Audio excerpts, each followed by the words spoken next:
Hello, fellow homebrewers. JP here, and I want to introduce to you the brand new Brew-Built X1 Conical Series available at More Beer. More Beer sells the highest standard in homebrewing equipment, and the Brew-Built Conicals are just that. They're made from mirror-polished 304 stainless steel, and they come with loads of features that you and I have been looking for. They have a full 2-inch bottom dump valve, which will eliminate your clogging issues, while the sturdy base includes 4 reinforced legs, just like those big Pro tanks do. More Beer also carries the Brew-Built line of options and add-ons like casters, pressure kits, and even external glycol chillers. So you can find out more about the new Brew-Built X1 Conical Unitanks by going over to morebeer.com for detailed videos on the entire line of Brew-Built Conicals. You can trust Brew-Built with your next fermentation, and you can trust More Beer to find the right conical for you. Brew-Built at morebeer.com. Today's Sunday session is brought to you thanks to the fine folks at More Beer. Visit them right now at morebeer.com. Today's show is also brought to you in part by Brew Swag. And Brew Swag is giving away a free Jaded Hydra Wort Chiller. Jaded Brewing has reimagined what an immersion chiller can do, and the Hydra Wort Chiller can chill your wort down in minutes. Enter to win today at brewswag.com and click on Free Swag. That's brewswag.com and click on Free Swag. I poured it in my mouth and it just wasn't going down. My first beer was an IPA, the best IPA I've ever drank, mostly because I brewed it. If you have a scale that is good for measuring cocaine, you're probably good for measuring hops on cocaine. You're scaring me. I think the information is awesome and the audio sucks. Make some sugary water, throw some yeast in there. And you're going to drink good beer. Yeah, it's going to be good. It's fine. God damn it, man. Oh, my God. Oh. Now, live from the Brewing Network studios in Northern California, this is the radio program for home brewers, craft brewers, beer lovers, and beer geeks. It's your only source for live beer radio that brings expert brewers together with, well, expert drinkers. This is the radio program with a head on it. This is The Session.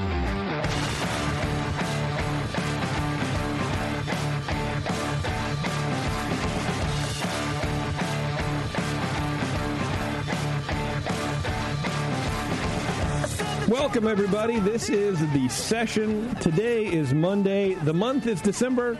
The date, I have no idea. It could be the 10th. It might. The date is Christmas, everybody. Merry Christmas. We're doing a 12-hour Christmas show. Right. And with us, as always, is Kimberly Shimke. No, you would take the one. Wow. She took the mic that takes the most work for your boy, the host and owner of the Brewing Network. I killed Justin, and now I own everything, and everyone's promoted. Wow. Nice. Yeah. Are we getting raises? No, really, you're just taking some of the debt. Promoted. Oh. Yeah. Wow. Thank you. You're welcome. You're welcome. It's Merry a Christmas miracle. Yeah. So for the next 12 hours, we're going to be here discussing how Warren's going to pay off our debt. Right. You're going to be draining my bank accounts. That's true. What little there is. Yeah. Hi, Kim. Thanks for joining us. Pleasure is sometimes mine. Is it really? Oh, is this one of those times? Well, Warren's pretty spiffy in his Christmas sweater, which I'm really appreciating. Warren, why are you appreciating it? Were we supposed to wear something Christmassy? Yes, that's why I texted you last night about a Santa suit. But, okay, asking me if I have a Santa suit doesn't mean, hey, dress up Christmassy if you don't have one. Well, when you said you didn't have it, I felt like that kind of was a moot point. But if you don't have a Santa suit, but I have you're not going to have anything I have Christmas shirts.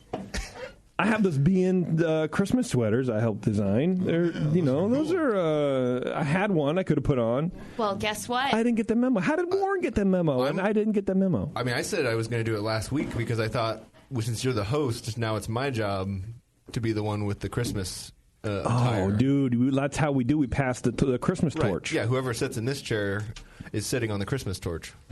Yeah. Why are you bouncing up and down? It feels so good. Thank you. All right. Tasty, how you doing? Doing great. You know we're going to have a What's Up Tasty. segment. Oh, yeah. So get ready for that. All right. We got a lot of show to fill. To anyone listening live, which is that I don't know if it's a thing anymore. Sorry for starting a little bit late, but thank you for working around my schedule. I had to deal with some kid stuff, and as the kid gets older and she's like losing naps and growing up and doing stuff, like Taryn can't leave as early anymore. So I think for the next month I'm going to be here.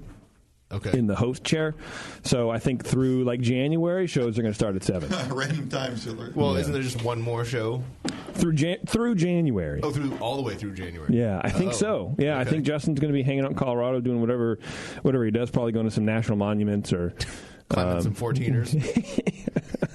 What was that?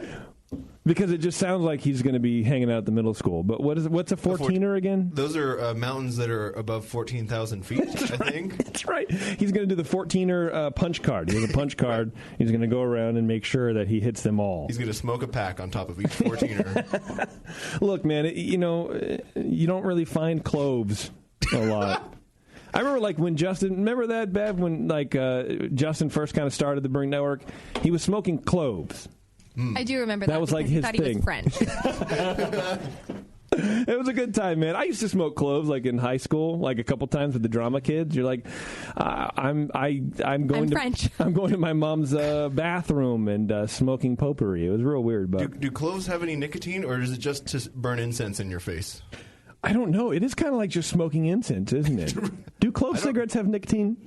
Do they serve a purpose? Would you like me to look that up? Because I truly don't know. Yeah, fact check. Please do. Yeah. All right. You've got more questions than answers. That's pretty much what the show does. It asks more questions than answers. We should stop talking when we get to that point. Nonsense.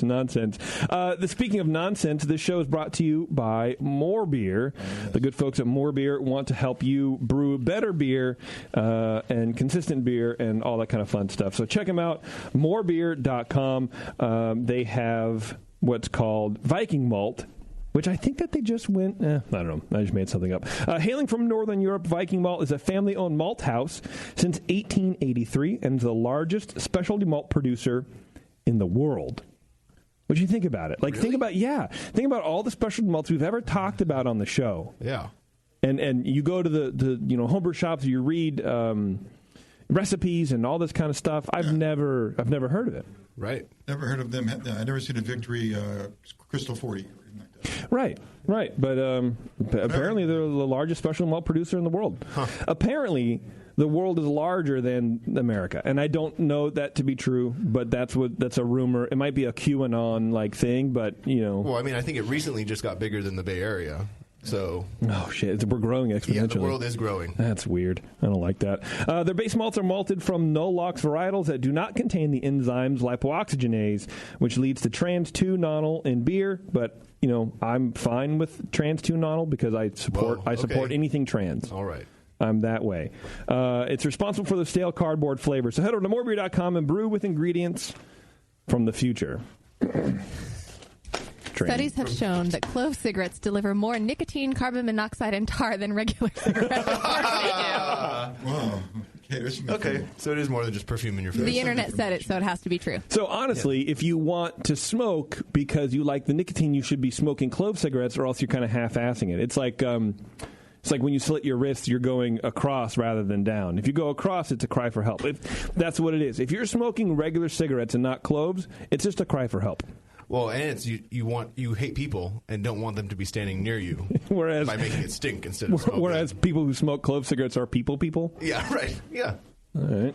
You smoke cloves, Kim? As a people person? Yeah. As a people person? Yeah. No. Why not? Anything that requires inhaling, I would die. You why? Other than I have what about asthma. breathing? What are your thoughts on breathing? Oh. All right. So you don't smoke She said pot other or than nothing? air. No. All right. What about edibles and shit like that? Well, my Edible generalized nicotine. anxiety disorder already makes me paranoid enough, so I feel like anything else would just... well, there's heroin. There's cocaine. There's crack. Yeah. Again, with the paranoia, I really feel like those are all bad avenues to go down. I kind How of does want meth work? Is there paranoia involved You with sound meth? like a ketamine person. I think you just get real skinny and you have a lot of energy and then all your teeth fall out. Well, other than the teeth part, that sounds kind of nice. What about peyote? What's the deal with peyote? I think you have to smoke that. No, Oh. you can eat it. That's very. I feel like that might be that could be my thing. Why? Just to get in touch with your Native American roots, or what? Like building a sweat lodge it in your feels backyard. charming. Well, I she's don't from know much Oakland. She's going to appropriate yet another culture. I want to try. I think I want to try one day microdosing something. With peyote? You know, Something? like Not just LSD? Like I've heard like psilocybin, right? Like the magic mushrooms or whatever. Okay. Like super microdosing. Tasty, you're a man Heard of the that, world. sure, I hear that's like a more and more common thing to just kind of take the edge off shit like anxiety. That's why Kim and I are friends. You know what? Oh, We both have anxiety. Are He you just friends? said you're friends. I know. It's a Christmas this miracle. This is recorded, everybody. No, I is don't my like this Christmas. He anymore. must have misspoke. Yeah. Yeah. Turn off the microphone, I have a isn't lisp. Friends. Friend. You know what? We should do a BN staff retreat that is a Retreat? guided. We retreat from you. That's kind of what we do every day. I mean, that's just the relationship that we all have on a You regular wanna basis. just- So that's nothing unique. You want to go to like Peru and take ayahuasca together and just I mean, end maybe up like Death rolling in Valley. each other. Keep it a little bit more local. Rolling in each other's vomit until we see God. I feel like we could journal the experience. I'm diarrheaing another world, another Earth, a parallel universe. I'm diarrheaing a universe I'm right just now. trying to get the group to bond. It's gonna be our most downloaded Maybe show not ever. the diarrhea part. I've always said we should do team building things. I think we should all do a safe room. Oh. No, you mean an escape room. An escape room. I think we should all be locked in a room Right. together A padded room. with That'd be no very reason other than to hide from something. We don't know what.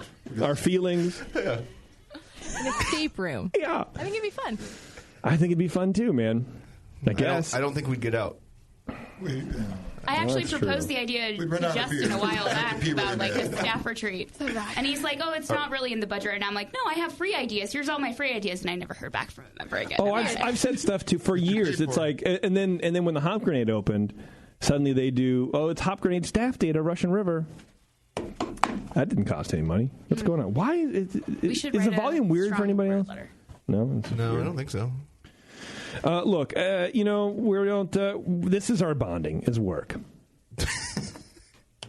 Sweet. So there's that. Great. I'm happy to know all of If you. you need guys. more, get another gig. It's free. It'll work out just fine, Kim. How about we all go to the old spaghetti factory together? Bond over some spumoni. And a glass of milk. Shirley Temple is the way to go over there.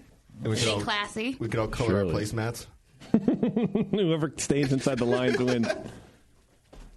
All right, I'm just trying to keep us all together. But Well, I if you guys aren't appreciate going it, to Kim. try in this relationship, Hey, we're here together. That's right. We're here together. Speaking of being here together, we have Hidden Mother Brewing out of Spokane, Washington. Apparently, they've only been open since February, but these are Bev's like best friends right now. Oh, really? Yeah, I met them at GABF, and they were super cool and nice. And that's all I can say And about that's that. all I need from people is for them to be cool and nice. And then one of I don't know them. why I hang out with you. That's why we're friends. There's two of them, Mike and Remington. Yes, Mike is the taco. Remington has the mustache. Yeah, so Mike is dressed in a taco outfit, like a taco costume. He's a taco. Is that As his you do. normal Monday outfit? I think so. I mean, I think they do things real different up in Spokane, but it's a thing, man. And Hidden Mother, they do some weird stuff. Apparently, they're known as like the Tree Beer Brewery. They do a bunch of weird, like experimental stuff with trees and spruce tips and like trees, like actual like trunks of. It's a thing, man. I like some spruce tip beer. Yeah, so we're going to talk to them. Apparently, their thing is saisons. Okay. So experimental saisons. So if you guys are digging saisons right now or curious about saisons, stay tuned to the show. We're not just going to talk about microdosing ayahuasca. But we could. Yeah, but I mean, if you want to do that, for sure. Before I forget, before I get in trouble again, do not forget to use our Amazon link if you have things that you need to buy on Amazon. Right. You can go to the homepage, click on that, buy stuff. It's Christmas season. It's it's a capitalistic thing. Support capitalism. It's an invisible hand. Yes, that's of right. the Brewing Network. Yes, actually, all donations go to QAnon, and that's what we're all about. Yeah, so buy stuff on our Amazon link. We know you have stuff to buy, because we can see you right now. We can't really see. Don't look over your shoulder. Yeah, don't do that. I think I had more announcements. I always forget the announcements that Jay does because I don't pay attention. I'm busy doing the Twitter game and stuff like that. So, Well, there's probably up the announcements. Save the date for the BNA Spring Brews Fest. I think that's end of March. Yeah, not the BNA. Yeah, last Saturday, March. Okay. Save the date that we're not giving you yet. No, I think he's giving it out. I just forget what it is. It's like the 30th? 29th, whatever that last Saturday. Yeah, the last Saturday of March. All right. Well, look, I'm drinking Solidarity out of a pint glass right now, and I'm happy about it. Yeah, me too. You're welcome. Thanks, I had to get it myself. What am I thanking you for? Well, they serve it in, for some reason, 12-ounce glasses here, and I'm like, Eric. First of all, I talked to Aaron. I was like, "Why? Oh, okay. I can go to Eagle Rock and get this in a pint glass." And then Eric goes, "Well, let me know when they make beer." And he said some weird thing. I'm like, "But my pint glass. Why am I drinking a goblet?" And Eric's like, "Dude, just ask for in a pint. They'll just pour it in a pint for you." I'm like, "Oh, that was easy. I can do that." Yeah. So then I had Bev do it. And then I brought him 4 4-ounce pours. Atta girl. Warren. Yes. We have a Twitter game today, yes? We do. All right. Twitter game is brought to you by the Wine and Hop Shop. Go buy your wine and brewing supplies if you're making wine, making beer, I'm sure anything in between. But winemaking is very underrated. There's not a lot of people who talk about making wine. Yeah. It doesn't have as much of a following as home brewing, and I'd like to change that. Why? So with the Wine and Hop Are you Shop. going to start wine making at home? I wine enough. I don't need... that's true. Yeah. Go ahead, Warren. What is the Twitter game, please? So now that we're 10 days into December already, I'm ready for a different holiday. And I need ideas for what to be celebrating in 2 weeks.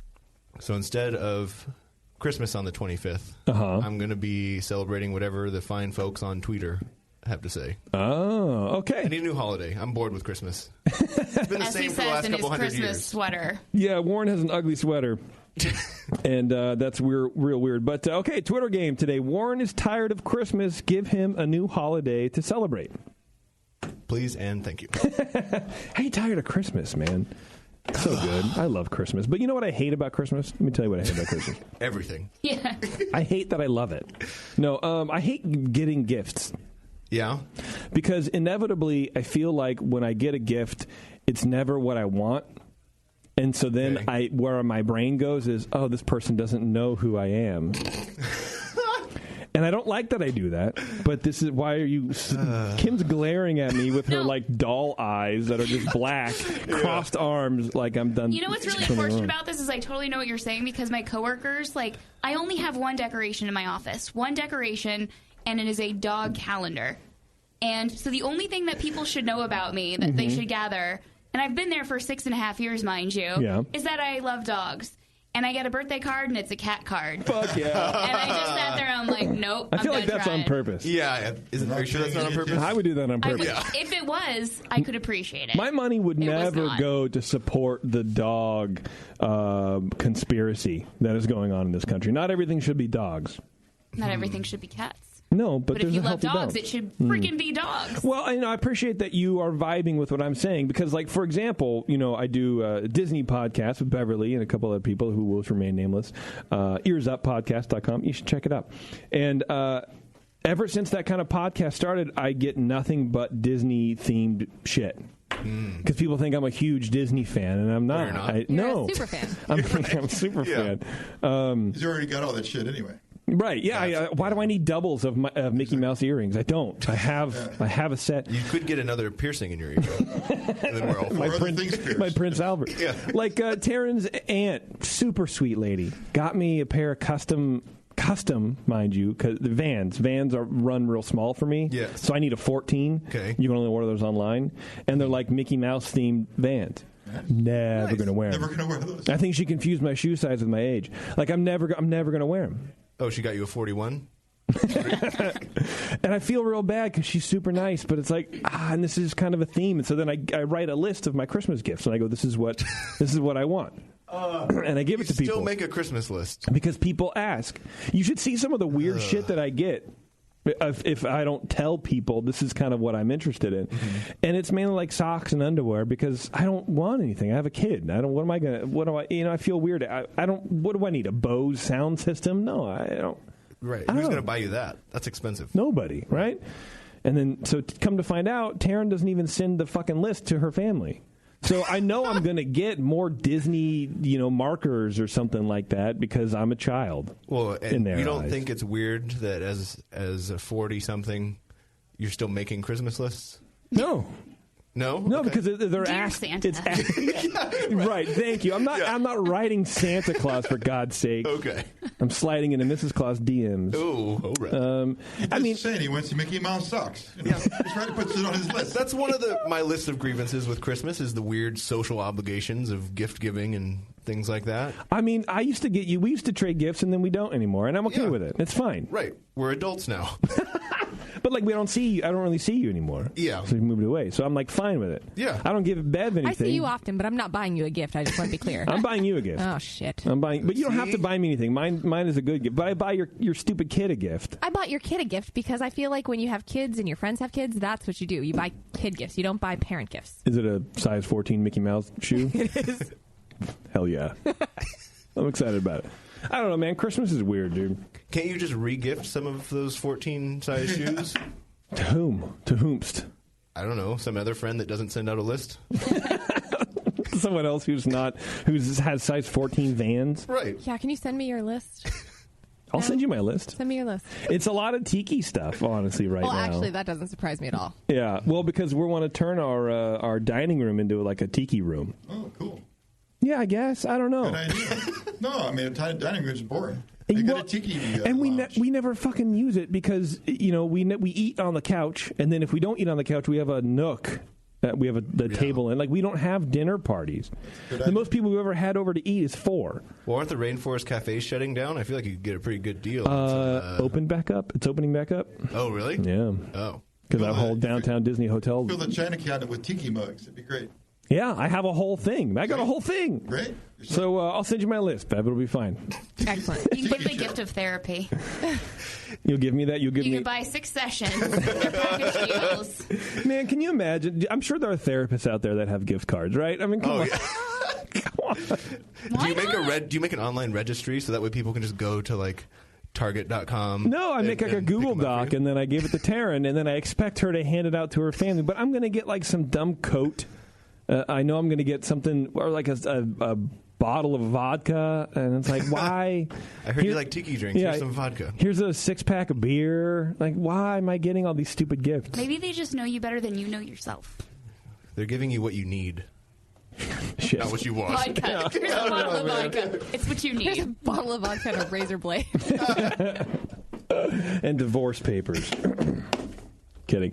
Feedback today is brought to you by the Beer Law Center. It's not too late, everybody. If you want to buy someone a gift, a loved one even, or a liked one, who knows?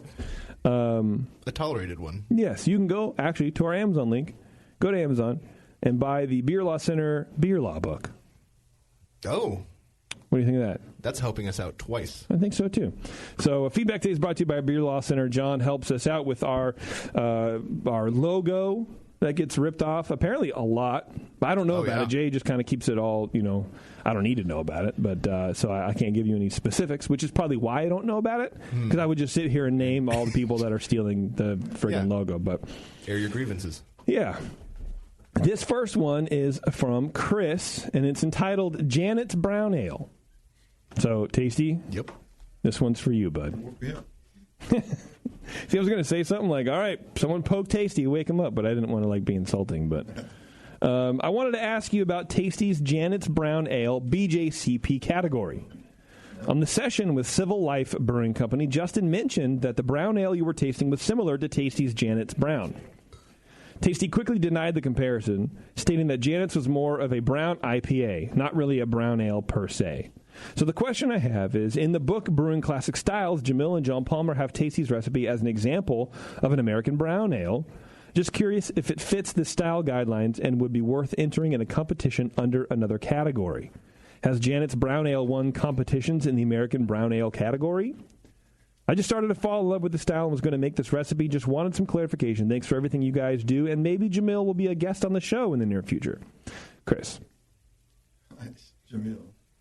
That'd be great. Jamil. Jamazel. A lot of questions there. Brewing Strong Incorporated. First off, it did win an award. In 2004, it took first in, that time it was brown ales. It had English, Northern Brown, English Brown.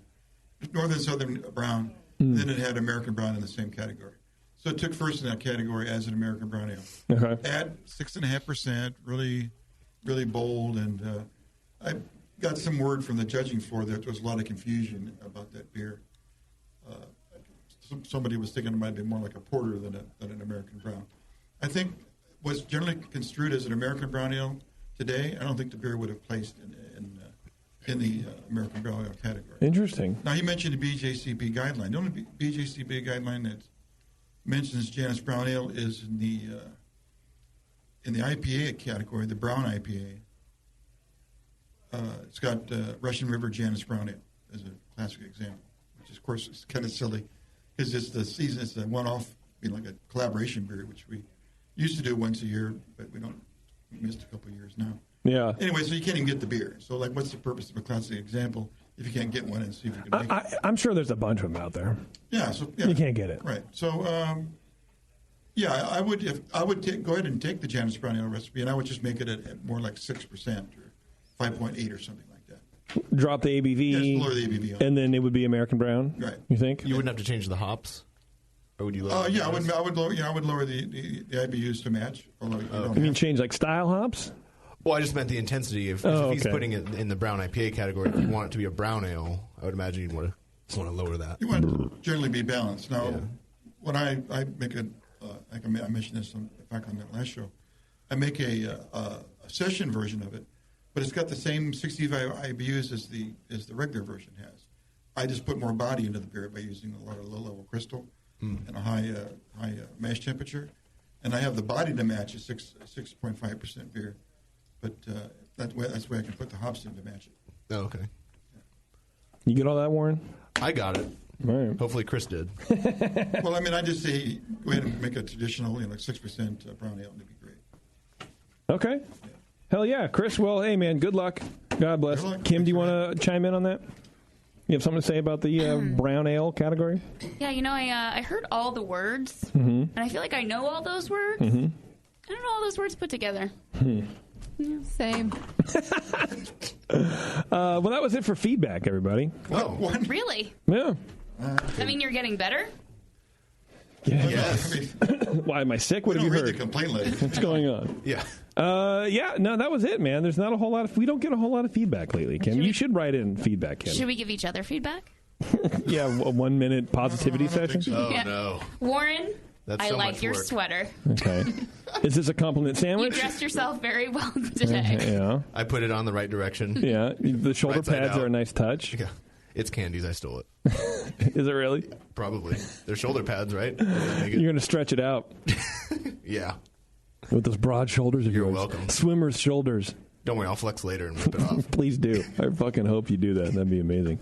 All right. What do you think? Take a break. Is that all right with you guys? Yeah. We do breaks. Maybe we can go to the restroom. Together? Well, Kim's Stafford over here Street. talking about Stafford Street. We start now. When we come back, we're going to have the folks from Hidden Mother Brewing out of Spokane, Washington. We're talking tree beers. We're talking saisons. We're talking tacos. Tacos. We'll be right You're back. listening to the Brewcasters on the Brewing Network.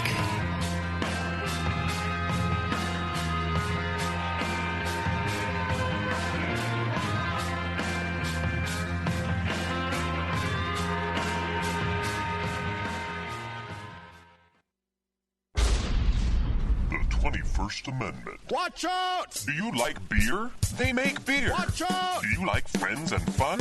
They make friends and fun. Watch Do out! you still like to have a good time? The 21st Amendment. Watch out! The 21st Amendment in San Francisco, located at 563 2nd Street, 2 blocks from the building where baseball is seen and played. Try their beers in the pub or try them in the can, featuring Monk's Blood. Made with real monk. Watch out! So why not have the best time of your life? Go to the 21A and Sean O'Sullivan will personally greet you with a can of Monk's Blood. The 21st Amendment. Watch out! This advertisement is not in any way affiliated nor associated with the 21st Amendment Bar and Pub, nor its subsidiaries or affiliates. This telecast is not copywritten by the 21st Amendment for the private use of the Brewing Network. Any use of this telecast without Jamil Zainashev's consent is prohibited. Suck it, JP. Do you know the three most important rules in brewing? Sanitation, sanitation, and sanitation. And no one does it better than 5-Star Chemicals. 5-Star knows sanitation. You can only sanitize clean equipment. And 5-Star knows how to clean, too.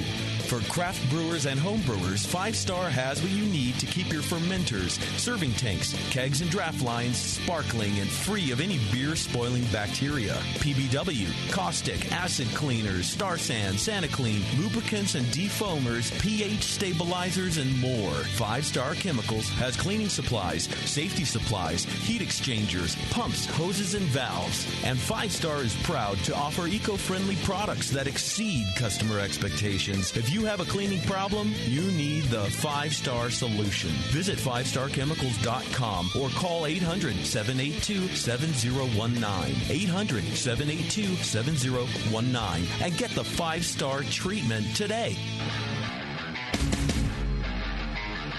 Hey, motherfuckers, this is Doug from fucking Society. You're listening to the session on the fucking Brewing Network. Fuck you.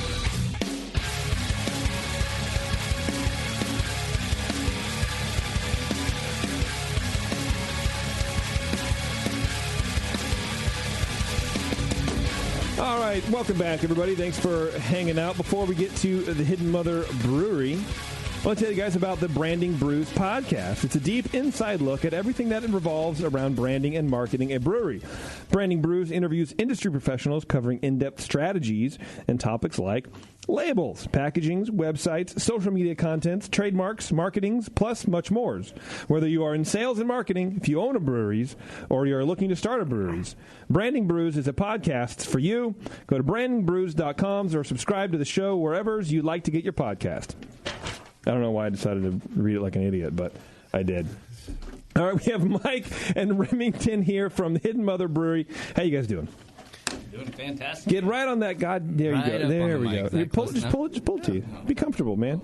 We want you to be as comfortable in here as possible. But get uncomfortable with the mic. It goes all the way back, man. all the way back. Yeah, you can actually lay vertically on the ground or horizontal, I guess. Lay vertically. I think that's called standing. It's called standing. Can we just mention real fast that Kim Shimke is here on a date? Can I stand? Can we just mention that real fast? We just did. Kim Shimke's with someone on a date. Great, end of segment. Yeah. You brought your date to work. What's his name? That's my boyfriend. Your boyfriend? Wow. Wow, and we still haven't met him. And I've tried to keep that way for a very long time. How long have you guys been a thing? 3 months. Oh, that's nice. He doesn't have an anchor for Which a means hand, it could so end at already any given he doesn't look moment. anything like our drawing. I hope it lasts another half hour. I want to meet him. Was this Gracie hasn't come out yet. was this a cuffing season acquisition, or was it just like a normal thing? Yeah, I guess normal. As much as normal can be with me, I suppose. Good job, Jesus. God. He found me in the gutter after a therapy session, and I knew that he was the one for me. He still hasn't left. Okay, well, good job, man.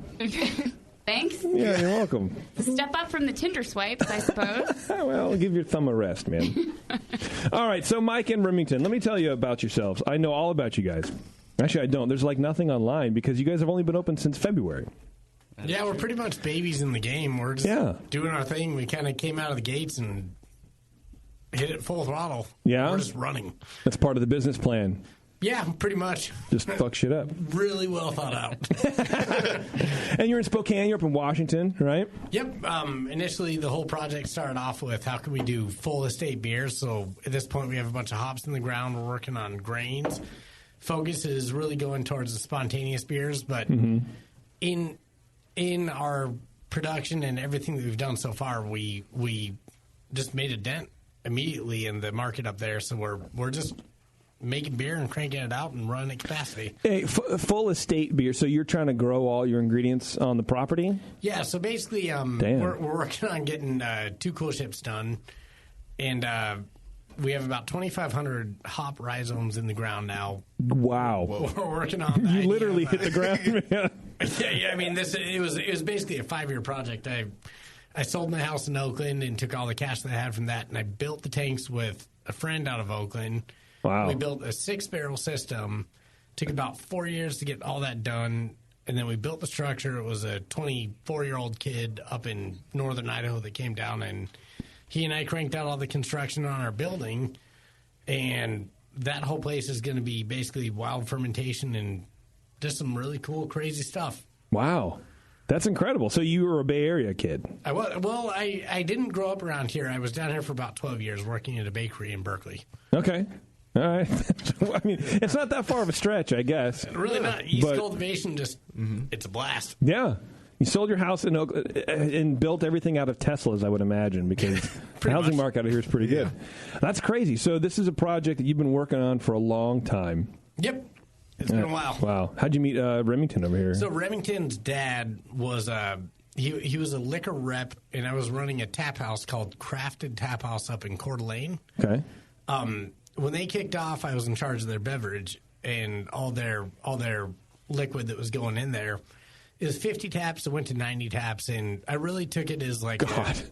Can you imagine 90 taps? Oh, it was such a blast. We basically we had 40 dedicated to one-offs, and so I really understand, coming from the brewing industry, how important it is to show that you're supporting a brand by running their core beers in order to earn what you can out of their cellars. So basically, I pick about 10 to 20 breweries that I really loved and run with that and basically use that as a way to get into their cellars and crank things out. So we had some pretty insane things. We had like 4-year verticals of Big Bad Baptist. We had verticals of B-Bomb from Fremont.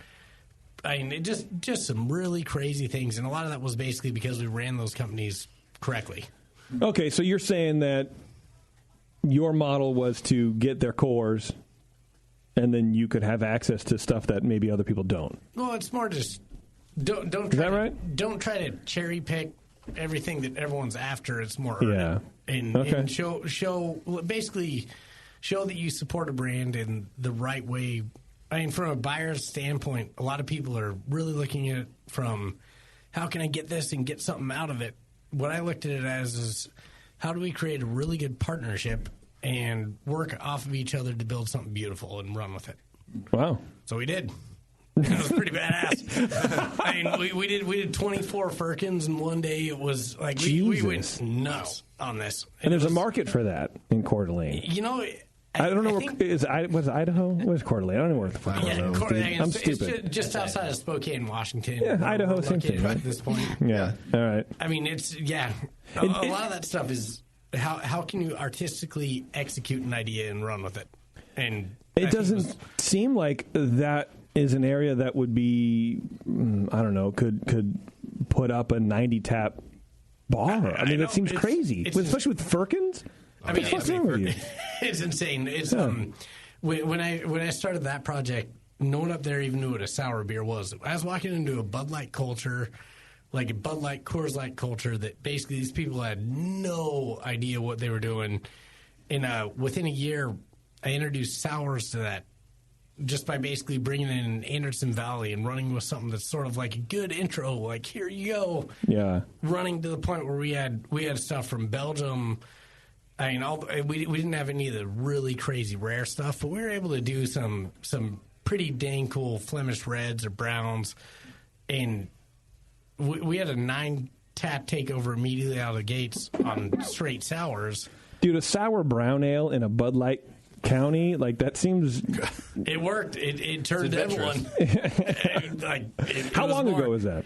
That was about 5 years ago, roughly 4 or 5 years ago. I would have thought early 2000s the way he's talking about it, Warren. I mean, you're talking about northern Idaho. They're about 40 years behind in Idaho. We're ahead of times in Idaho with that. We're in the future. Yeah.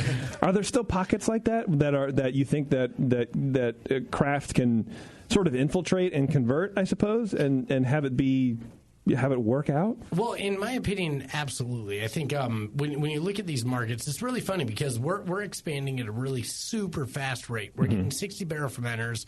We're looking at packaging, and I'm looking at what is untapped in a way that we can work with it.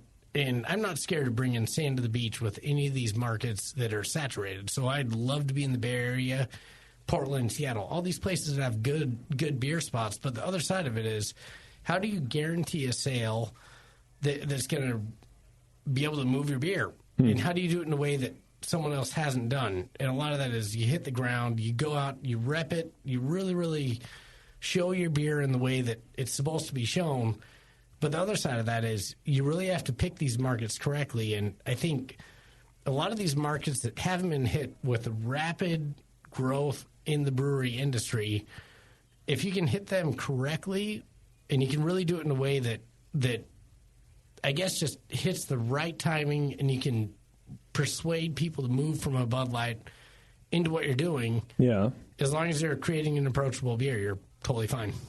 So you're saying lots of free bottle openers at bars. Yep. Okay. Completely. I mean, we just got a patent on a really, really cool little machine called the wheelbarrow. Oh shit! And it's essentially we took a box dolly and built it in a way where you got 2 6-stools underneath it. Oh, you're being serious right now. I'm dead serious. Oh shit! It feeds up. I mean, this thing is gorgeous. Okay. We just made one for Bale Breaker out of Yakima and. What does it do? It's rad. It's basically a portable jockey box. It's gorgeous. Aren't jockey boxes portable inherently, though? This one's more portable. Oh. It's got wheels. It's a rocket ship. Yeah. So what does it do again? They go through it because I was busy going. I can't tell if he's serious or not. And I wasn't really listening. I'm rarely Is it the taco serious. he's wearing? Because you're like, we're having a thorough conversation about penetrating craft beer markets to a guy in a taco. All right, we can talk about it. Points for the pun. Nice. No, it's literally a portable jockey box off of basically the front of a box dolly with a third wheel welded on the back. Okay. That as you lean the dolly back, the third wheel bounces out. Oh, okay. And everything's set. Like for big CO2 tanks and shit, right? Yep. Okay. Yeah, for basically a 5-pound CO2 tank is how we built it. Okay. Thing's really cool. But wow. It's been a pretty useful tool with what we've been doing. We've been hitting beer festivals and rolling around, and we have a reputation for being kind of crazy at these things. Weird. Yeah, who would have thought? What do you do? You have Remington hold people on either side of his mustache? I mean, we try, man. I'll divert that one to Rem. Go, what do we do? I mean, we're definitely known for we like to go to Goodwill. Okay. We're definitely Goodwill shoppers. All right. And we find point A. Find taco outfits. Very ridiculous outfits. This came from Beer Revolution earlier. Rebecca put me in this. It's rad. I think, but Hawaiian shirts and bright colored slacks. And all right, so you guys are trying to draw a crowd. You guys are bringing people over there, just being out there. We try and remind people that it's just beer, man. Yeah. Like it's just beer. Have fun with it. So when we're at events, we just try and have fun. It's funny because we're not really just trying to draw a crowd to us. We're more. This is what we want to do at these things because this is what should be happening right now, and could be amazing. So let's do it. Do you think the fun in craft beer has kind of gone away a little bit? I wouldn't know. I'm having a blast. Okay, you don't even care. No. Yeah. All right, the second you're watching someone else, you're falling behind. Damn. Wise taco over here. Yeah, I just got an inspirational quote from a taco. Taco talk. Jesus Christ. Because I feel like that's something that would have happened like 10 years ago at a beer fest, right? Where it's like we have 20 breweries at this waterfront beer fest, and then there's one brewery or a bunch of breweries like trying to bring some levity to the situation. But I think everyone maybe is too focused on bringing crowds or sales or penetrating a market, and these guys are here wearing Hawaiian shirts and sombreros and tacos. Yeah, I do think that it's kind of gotten more of the business and corporate vibe now that the craft industry is growing up. Yeah, everyone in work shirts, please. Right, yeah. Please. Company branded work shirts. Polos. Yeah, polos. Big move, dude. You guys wear polos? You have company branded polos? I'm sure. Yeah, you see them. The fact I have a company branded shirt on right now is impressive. Yeah, we were talking before, and he's like, I don't know, I feel like someone had to rep the company, so I wore my logo shirt. That's better than I've done all these things. So you open in February. Yep. What are you focusing on? So the goal with this whole project, in my mind, and yeah, I get it. I'm the founder and all that, and I understand that you have to be able to adjust to what you're doing in this industry and make it make sense. Okay. What I really want to focus on is doing spontaneous beers. And my dream job, if I can figure out how to delegate in a way to allow me to do this, I literally just want to basically work with barrels and blend. So right now the next step is we're flipping to employee owned after this expansion. Oh damn! And I'm really it's funny because every bit that I've put into this project, it really hasn't come from any kind of selfish, like, capitalist point of view of how can I make millions of dollars and run with this. It's more, I really love beer, and this is my favorite part of beer, so that's really what I want to do. And that's what I'm going to kind of chase. Sour beers. That's your jam. Sours and, basically everything that involves letting the beer wear the pants in the relationship and creating a situation where you're not in control of it and you have to work with it. I really enjoy that. Okay. And to me that it's just a different element. Yeah. It goes back to the basics. That's what everyone in the Flemish side of Belgium and originally it's what all those guys and the monks, it's what they do. Right. I appreciate that. That's a good take on it because, like you were saying, it's not it's got business side of oriented, right? Right. The industry's kind of like, well, more business. These guys are more about the beer. And I mean, are you guys one of those people, one of those breweries who like are brewing beers that people are demanding? The hazy chase or the whatever. Definitely. Yeah. Thank God. So it's pretty funny. We the way we kind of model this. We brew what we want to drink, and considering how hardcore we are as alcohol. No, I'm joking. My wheelbarrow is for my liver. My wheelbarrow is awesome. No, I have a jockey box on it. It's weird. We literally build our recipes most of the time the morning of the beer, and a lot of it's based on, what feels right now is this. And then we'll execute it. We're on a smaller system right now. You guys are like hippies, dude. You're hippies of beer right now. We don't have a core beer list. Beer happens. Without having a core beer list, on our brew day, we go in, we look at the ingredients that we have on hand, we look at the yeast that we have to work with, and we think you about go to town. A beer that we want to make, and we make it happen. That's got to be kind of refreshing. In a way, to not go, you're on the second deck for the third turn of the IPA or whatever. Right. Yeah. Well, are you ever going to get there, do you think? I mean, is that the sign of a big craft brewery? Do you have to be at that point to be successful, or do you think you guys can? So it's really funny because make it. When I personally look at this, I think you have to have an element of that. You have to have an element of control. You have to understand that product and know that when you distribute out to a market that you don't have someone that's completely involved with what you're doing, they have to know how to sell your beer. Mm-hmm. So I've seen the stress pains going into even the Idaho market with our distributor. They're like, what are we selling? It's it's like sweet, we got this. Yeah. And what's the incentive to sell it? If we can create a cult following that shows that we're consistently good and figure out a way to do base beers that are going to work in the market, I think it's a really interesting angle that I'm willing to explore. Go ahead. Oh, the reality of that is with 60-barrel fermenters, we're going to have to get some sort of core. Because you can't just go, hey, sweet, we're going to crank out the 60-barrel batch and hopefully it works out. Because, we're going to show up and figure it out. Yeah, there you go, Seattle. It just doesn't work that way. Right. So, is it distributors are just inherently kind of category focused where they need to walk into an account knowing how your beer is categorized, and you guys don't really fit that? Is that the growing pains you're talking about? We're growing a lot faster than we expected, Mhm. and a lot of that was after the Washington Beer Awards. We started in February. It was just me for a long time. Brought Remington on March. In June at the Washington Beer Awards, we took a gold and a silver medal in the experimental category, and all of our beers, aside from one, so there were 9 submissions. 8 of them made it to the medal rounds.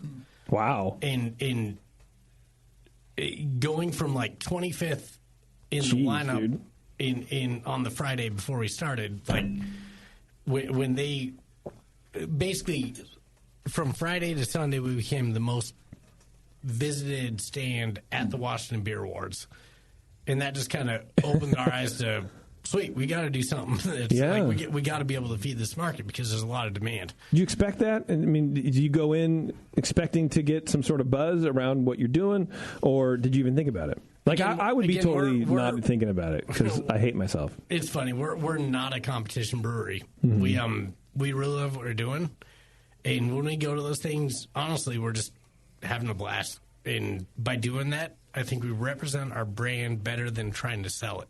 Mm-hmm. And I think it works both sides. We have a blast, and it sells because we're having a blast. So it's a really, really sweet setup. So going to that thing, there were no expectations. It was like, can we make it to the top 20? How can we do this? I remember Mike talking to me before the Washington Beer Awards. He was asking me, we had to become top 20 in the Washington Beer Awards to get automatically invited back. Out of how many? What are we, like, out of 21? This year it was out of 100. The year before it was out of 150, I believe. Yep.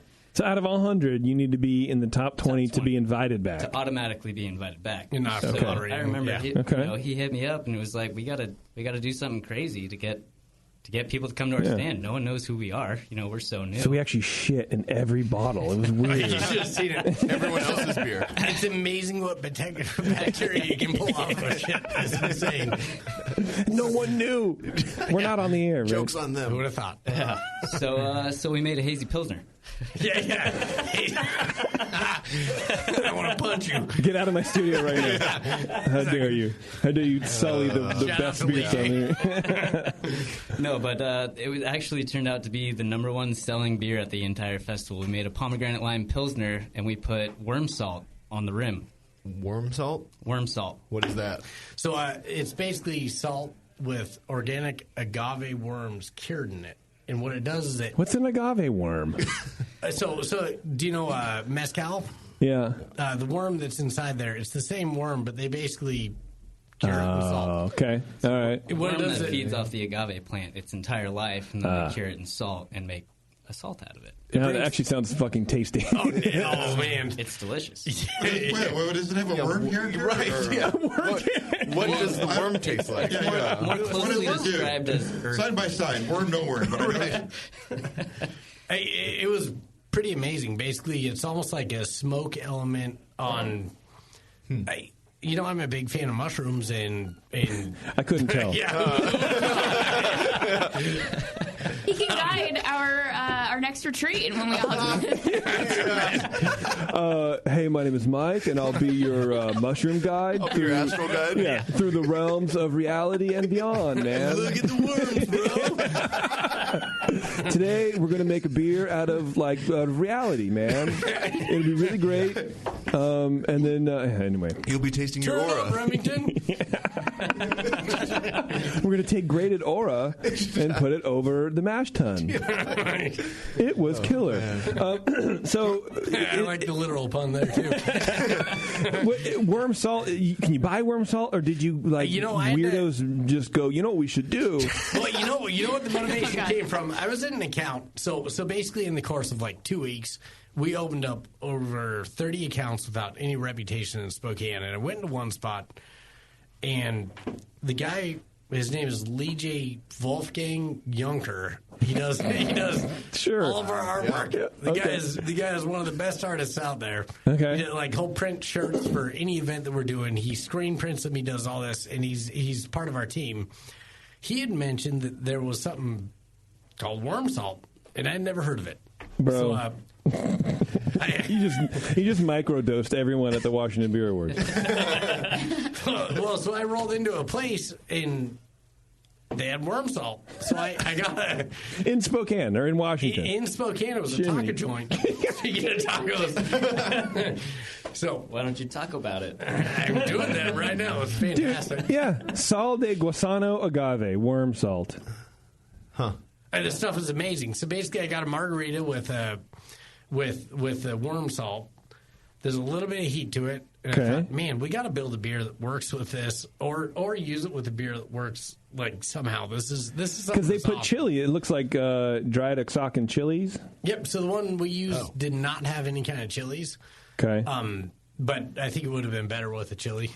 Dude, I want a worm salt right now. So a pomegranate lime pilsner with worm salt. That sounds amazing. What doesn't sound awesome about that? I mean, pomegranate lime, okay, with the salt, okay, sure, but the worm salt with those extra layers in there, right? I mean, we had people coming up to our booth at that point, being like, "You guys have the pink colored thing with the something on the rim." Everybody else is drinking. Yeah, that's the name of the beer. I mean, it was ridiculous. We literally had probably 150 people in line most of the time. Wow. Just for us, you got to stay humble and you got to see the stuff for what it is. And sweet, we hit something that worked, but you also have to understand like that isn't going to carry your company unless you can do that and maintain it, which is impossible. Right. So it was just a really good Kickstarter for us to really kick into gear for expansion and how to do this. The main goal is how to sustain a system that'll allow us to do the spontaneous beers. Okay. And if we can pull that off, that's literally the dream come true, and that's it. Like, yeah, I mean that sounds killer, man. Were you you were talking about estate beers and growing stuff on the property? Yep. Are you into farming at all? Is that something that interests you, or is it just the means to an end to get to where you want to be? Well, it's funny. That's a really interesting question. That's the first time we've been asked that. Hell yeah, dude. Hell yeah. A lot of people have known about this project, and sort of the motivation was, cool, we were growing hops down here in Berkeley, California when I was living down here. We were doing our beers where we chop them off but that's a lot different than commercial growing. And the idea of doing full estate beers is pretty unreasonable. So initially it was like, we got all this land. Before I went up to build this brewery, I'd almost moved to Hawaii and started a chicken farm, and I'd gotten really almost. Yeah, almost. But I really... You know what there's not enough of on Hawaii? The chickens wouldn't fly coach. It was too expensive. Where do you have to be in life to be like, you know what I should do? But you got to think about it. Like, check it out, man. A chicken is always in demand. Everyone wants to cook a chicken. Everyone wants eggs. Everyone, it was. They can't walk this here. is easy. Yeah. So it was check it out. I got a sweet deal on a farm in Hawaii. I'm going to open a chicken farm. That pretty much defines. That was the business plan. Yeah. Nailed it. No, and someone said, "Hey, Mike, no, what you should do is buy a bunch of land and make beer." And I'm like, "Okay." Can I put chickens on it? And check this out. It's not in Hawaii. It's in Washington. I was like, where could I move that has a similar climate? I still wonder if I screwed up on this one. No, but really, to tie back into what the connection is there, when I was looking at that, there was a farmer off of the East Coast. His name is Joel Salatin, who does a bunch of different workshops on how to polyfarm and rotate everything correctly. And the idea going up there was, sweet, how can we do something that's kind of running off of this piece of property and do it from a point where we can grow things, utilize them, and at the same time, sure, it's not going to be what we're doing 100% of the time, but use it as a marketing direction to sell the hell out of what we're doing. Right. So it's not cutting a corner or faking anything. Like, we're going for it, but it was like that was kind of where it all started and kind of where it's developed. And we've outgrown what we can possibly do on that land. Right. With 60 barrels, I would imagine. You never want to say die on those types of projects. It's No. kind of like, well, I mean, why not? you're looking for a layer, like an extra layer to bring to the table, and you kind of need that in this industry.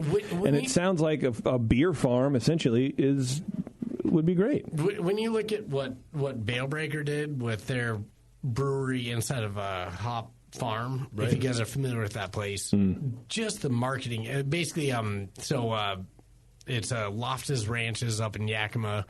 They put a brewery in there. It's the Quinn family. Right. And, Balebreaker, top cutter, bottom cutter, Leo de May, all that. Yeah. That was Warren's nickname in high school, by the way. Top cutter? Bottom cutter. Oh, yeah. But basically, the way they marketed it is we're on a hop farm and it immediately sells. And just from a marketing standpoint, it's so simple to hit that. Yeah. So it's like if you can back that story and do it in that way, hell yeah, you have a way to sell and create way more demand than most of the local breweries that are popping up and doing things. Right. Okay. So that was one of the things. It's like, don't cut corners, do our thing, and just create a brand that's crazy. Did you know about hop farming, or did you have to research? You bring someone in? Well, only from home brewing and growing hops. So you did it yourself? So I'm dealing with Carpenter Ranches out of Yakima right now. They're the ones who have been the biggest resource. Yeah. It looks like we're going to sponsor a yard up there. We're getting a yard that Stone Brewing was sponsoring last year, possibly, but not sure if that's going through or not. Wow. But yeah. So that whole yard will be your... Yep. 1 acre of stuff that we're breeding, and these are the guys that created Simcoe, Citra. Oh, for breeding. Yep. Oh, wow. So would you work? Okay, so you would work with them on new hop varieties and all that kind of stuff. Yep. Wow. Look at you guys. And basically Jeez. try to get our specific variety that we can run with. Yeah. Wow. That's crazy, And Warren. you haven't been open a year. Right.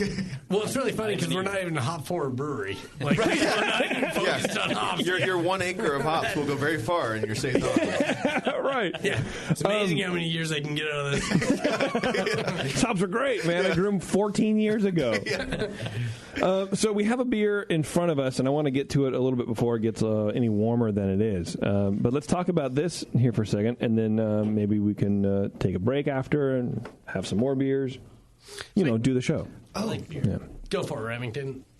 This is... Get right on that mic there, Remington, please. Sorry. I That's can all right. lean back with this thing. Lean back. There we go. So we don't necessarily, like we said, we don't have a core list by any means, but if we were to have a flagship beer, this would probably be it, I guess. Okay. This is our Pine Tree Pink Peppercorn Saison. So in our neck of the woods, all the way, bro. Yeah. Speaking of flags, we actually made a flagpole out of the top of one of the trees that we used for this beer. I don't doubt it. But there are a lot of pine trees up in our neck of the woods, so we cut down a pine tree the morning of our brew day. It's usually about a 17 to 23 foot section of tree that we use, and we cut a big V down the whole length of it. Okay. Sounds easy. Yeah, totally easy, man. I mean, I don't know why nobody else does that. You do it with an axe, right? Yeah. So the first 2 years I did it all by hand. Yeah, the It was first a couple pain in the times ass. we did. It was like a chisel, and it was a nightmare. You didn't regret it after the first time? Anyway. It makes good beer, so keep doing it. Go ahead. So then we fill the whole length of this trough, this luge, we fill it with the pine needles from this tree that we chopped down. Okay. And then at the end of our boil, we kind of run the beer out of our boil kettle, out through our whirlpool arm, down through this luge filled with pine needles, down into a grant that feeds back to a pump that feeds back to the bottom of our boil kettle. And we just kind of recircuit that way we go off flavor, but it turns out to be about 45, 55 minutes that we recircuit this way, just back into essentially the end of our boil for this beer. Okay, all right. So the wort's still hot when it's doing that. Right, so the hot wort pulls a lot more of that pitch, that pine flavor, and this batch, we actually torched the needles as it was going down the luge to actually pull more of those volatile oils out of the pine needles itself. Wow. Does that affect the beer at all? Are you getting maybe some more like you don't get any Maillard or colorization or whatever? anything No. like that. Okay. No, not out of the flame. You really just get more of that really piney, resiny flavor from the tree itself. And then after that, we bring it back to a boil to repasteurize it. And then we add crushed pink peppercorns at the very end of the boil. So one of the things I was really anal about, and the reason why I did this by hand initially, and as he came on, we were doing them by hand. Yeah. Was what kind of outputs from oil and what kind of bad characteristics can you pull by using a machine on this? And I was paranoid about, if you're using something with oil, bar oil, all that stuff, like this is going to negatively affect it. So it kind of came to me, we were deep frying turkeys. And I thought of it, and I was like, you know what? A canola oil is super, super high temperature resistant. Mm-hmm. So I swapped, and I bought a new chainsaw. It was an electric chainsaw, so there's no gas output. Ran it with canola oil, and basically we can cut these things now and do it at a fast rate in a way that doesn't have any sort of contamination that's not food grade. So basically any of the oil on the barbs or anything is totally fine. Huh. God damn. Food grade chainsaw. Yeah. I feel like this is something this is like Warren's like previous life he should have been living. This is like Warren's alternate timeline. He's living my best life. Yeah. And you're here with shoulder pads on. Right. Yeah. Well, I'm festive. And you're saying this is a saison, huh? No, I'm not getting that. What's the malt bill? Seems like it has much more of a pale malt rather than. So it's predominantly Pilsner. A little bit of rye in there. It's about. So we're doing a 5-barrel batch. It's 330 pounds of Pilsner, 40 pounds of rye, a little bit of Victory, a little bit of Carapils, and that's pretty much it. And a little bit of Munich. A little bit of Munich in there, yeah. Munich or Vienna, whichever one is on hand. Whatever. Sometimes we don't use anything. Again, we build our recipes morning of. We've done different variations, and they all bring something really interesting every time we do it. It's like, wow, this is kind of rad. How are you going to do 60 barrels of this, first of all? Are you going to? Are you looking for ways to streamline this to be able to offer bigger batches? This beer is really good. Yeah. This beer is really good. I need more of it. Hey, thank you. Really appreciate that. It is a pretty rad beer. And we're going to go on a big scale with this stuff. But how are you making a luge out of a center of a tree? Do you realize how unreasonable we are in how we pull it off? We're going to sell pints of this for $4. Right, we are. No, we are. I mean, the easiest way to go. I flip. We're flipping half barrels at $2.15 on this. Wow, that's insane. When you look at the labor, what is the normal like? I mean, that's normal price when you're not cutting a tree up and spending the time to cut down a tree and cut a big. How long? So how long does it take to harvest the tree? And let's be humane about this, Warren. And cut it out and do the run. You said the run takes about 45 minutes. But what about all the other labor involved? Are you counting all the Fernet I have to drink before I even start? We haven't even got to the mushrooms. Don't even bring up. we drove 2 states to get mushrooms for a beer. We're still on tree beer for $4. Same price. We're doing it. It's the same thing. The mushrooms were for them. How long does the tree beer take to set up? Oh. I mean, when it's both of us doing the actual brew day on our scale that we're at right now, usually it'll be both of us that go out and pick the tree. We mash in. So while it's during its rest, we go find the tree. Usually Mike will go out and actually cut down the tree, cut the big V through the tree, while I continue, the Vorloff, the Sparge. And how long does it take to cut the V? It takes a couple hours. Okay, but otherwise you're not doing faster. All right, well that's not terrible. Well, I guess the goal is to get it as fresh as possible, and the idea is because you're hitting it with heat, you want to pull as much pitch out of that wood as you can. Right. And the sooner you can do it after you cut it, the better. So sure. So you got to time it. You can do it. It's more. How can you push that line so close and make it work? And that's kind of what we're doing. It's like, It's not going to be reasonable to do that on a 60-barrel batch. I think what's reasonable on a 60-barrel batch is getting 4 trees and doing 4 different batches on it. And that's the way to do it. You're right. That's the most reasonable. That sounds like the most reasonable. I mean, tree beers are reasonable in general, right? I mean, you can't So we are talking about tree beers. Yeah. cut up the tree into chunks and then char them and so. I mean, are you looking at other ways to do it, or bet we could do that? But I really do think that surface space and doing the circulation through it rather than teabagging the beer with the chunks of tree is going to be easier to control. If you watch that liquid coming out of that whirlpool arm and you kind of gauge everything that's coming out of there as your base flavor that you're going to work with on the peppercorns, I think it's an easier way to calculate it rather than dropping a bunch of stuff in there and just saying, sweet, this is going to work, and we'll pull it. Like it just seems like a more controlled factor, and it's way cooler. Well, sure, it is. Yeah, right, it is. And he doesn't get to cut a tree down if they just use the chips. Bro, that's true. Unless we make the chips ourselves. So you're a wood chipper. Yeah, they're clear cutting essentially, slash and burn for Saison. Tasty, what do you think of this beer, man? You want to talk about some flavors out of this? I'm getting some of the peppercorn character in it as well. The pine doesn't override it. It's got both in there. It's nice.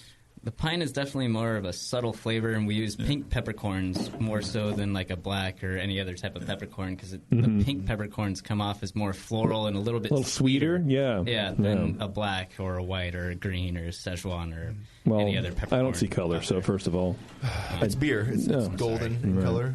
But yeah, the pine I'm getting it's honestly like the smell of being around a pine tree. In a forest, like a clean pine. It's not sappy or it's not dank or whatever. Like a piney hop flavor. It's not like that at all. It's almost dry, I guess, like a dry pine thing. We run our beers really dry. We basically like when talking about gravities, we end up like this beer was 1003. Wow. So you're and we're doing that with the Saison yeast. What did it start at? It started at 1056. Yep. I think. And so it was like 6%, something like that? 6.3, something like that. And, I'm so smart, Warren. Wow. You asked the best questions. Said it. The thing is because all this stuff is not as precise and perfect as you could be with a brewery because it's literally the place that we built. Yeah. You have to look at. Sweet, it's going to get really cold tonight, so it's probably going to affect the fermenter jackets. So we may overpitch. We may hit it with a little more oxygen to get the yeast to work better, to get a faster movement on it. And it's pretty crazy. We tend to dry out our beers super far by just kind of working. We calculate recklessness. Is kind of how it works. Okay. It's like sweet. You know what I think we need to do is this. Boom, and we'll do it.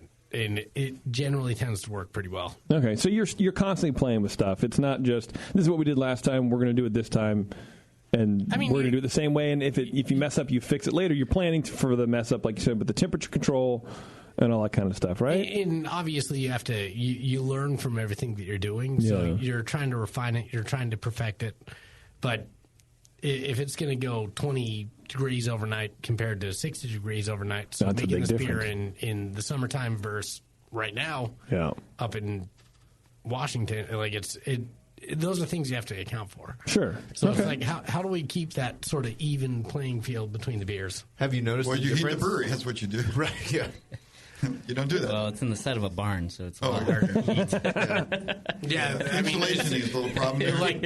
Like this last beer, we just did a Berliner Weiss that we did on plums, and in order to keep the room hot enough to hit it with a Saison, or it wasn't Berliner, it was a sour Saison, I had to flip on the boil kettle just to create enough steam inside the place to make sure that the walls didn't get too cold to cool down the jackets.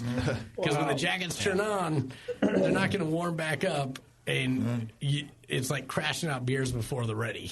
Okay.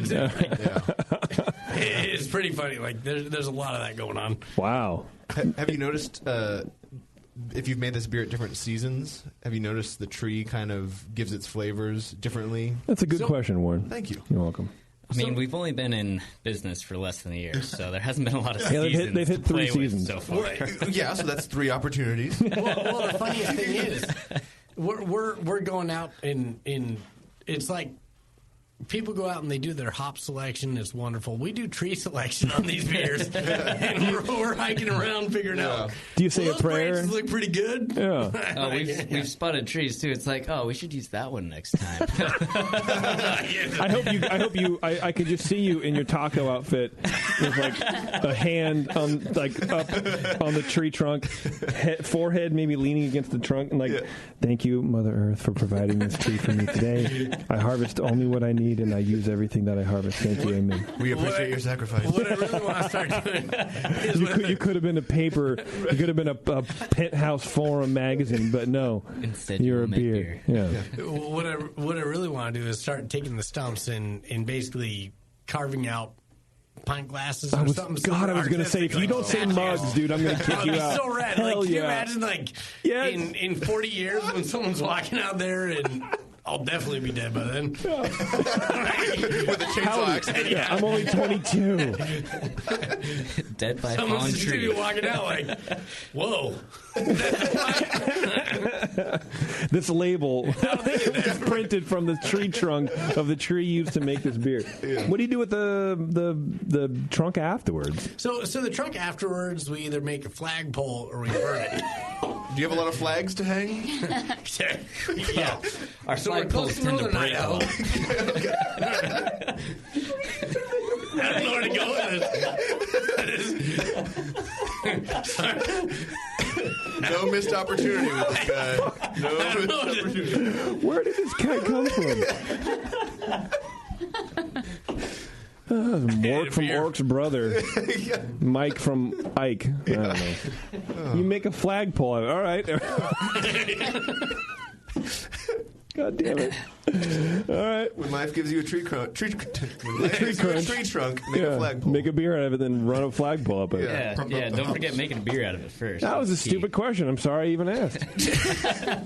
All right, well, we're going to take a break real fast. I want to tell you guys about the AHA. You guys should all, of course, be AHA members, and if you are and you want to renew, go to our website. You can click on the ad, or you can go to, American Homebrew Association is a website. Use code BN2018 at checkout, and you get a free copy of both Wild Brews and Farmhouse Ales. Both of them.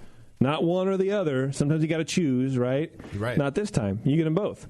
So you can renew or get a brand new membership through the AHA. Use code BN2018, which is 2018 at checkout. All right, we're going to take a break, as I mentioned before, because I'm not a liar. Kim is going to go give her new boyfriend some of this beer, probably. We should introduce ourselves. No, we should all just stare at him out the window. Oh, okay. And then He's been instructed not to make eye contact. He's a good boy. And then we'll be right back with Hidden Mother Brewing. Listening to the Brewcasters. On the Brewing Network.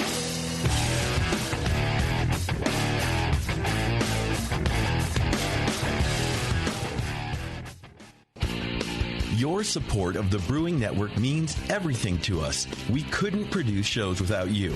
And we love giving you something extra for that support, like Brew Your Own magazine. You already know it's a great brewing magazine full of recipes, equipment how-tos, discussions of beer styles, and brewing techniques. Whether you're new to brewing and just starting out or you're an old pro, you'll always learn something from the articles in Brew Your Own. Plus, they're amazing special issues like plans for building a Brutus 10 system, 250 classic clone recipes, and the Homebrewer's Answer Book. Brew Your Own magazine and BYO.com are awesome resources for any brewer, whether for yourself or as a gift. When you subscribe or resubscribe from the Brewing Network homepage, you directly support programs like this. Get a great magazine and support the Brewing Network.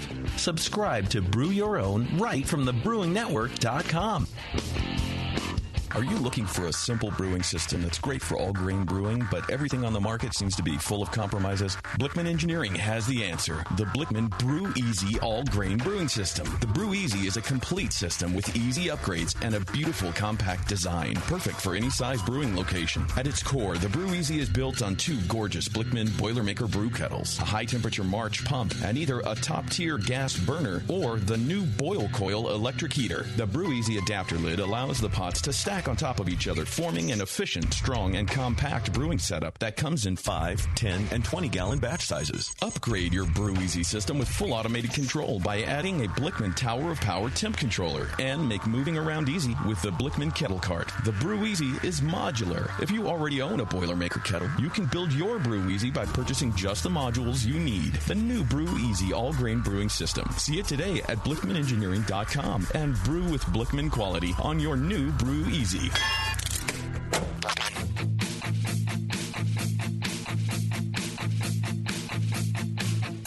Hey, this is Gabriel from Half Acre in Chicago. You're listening to The Session on the Brewing Network.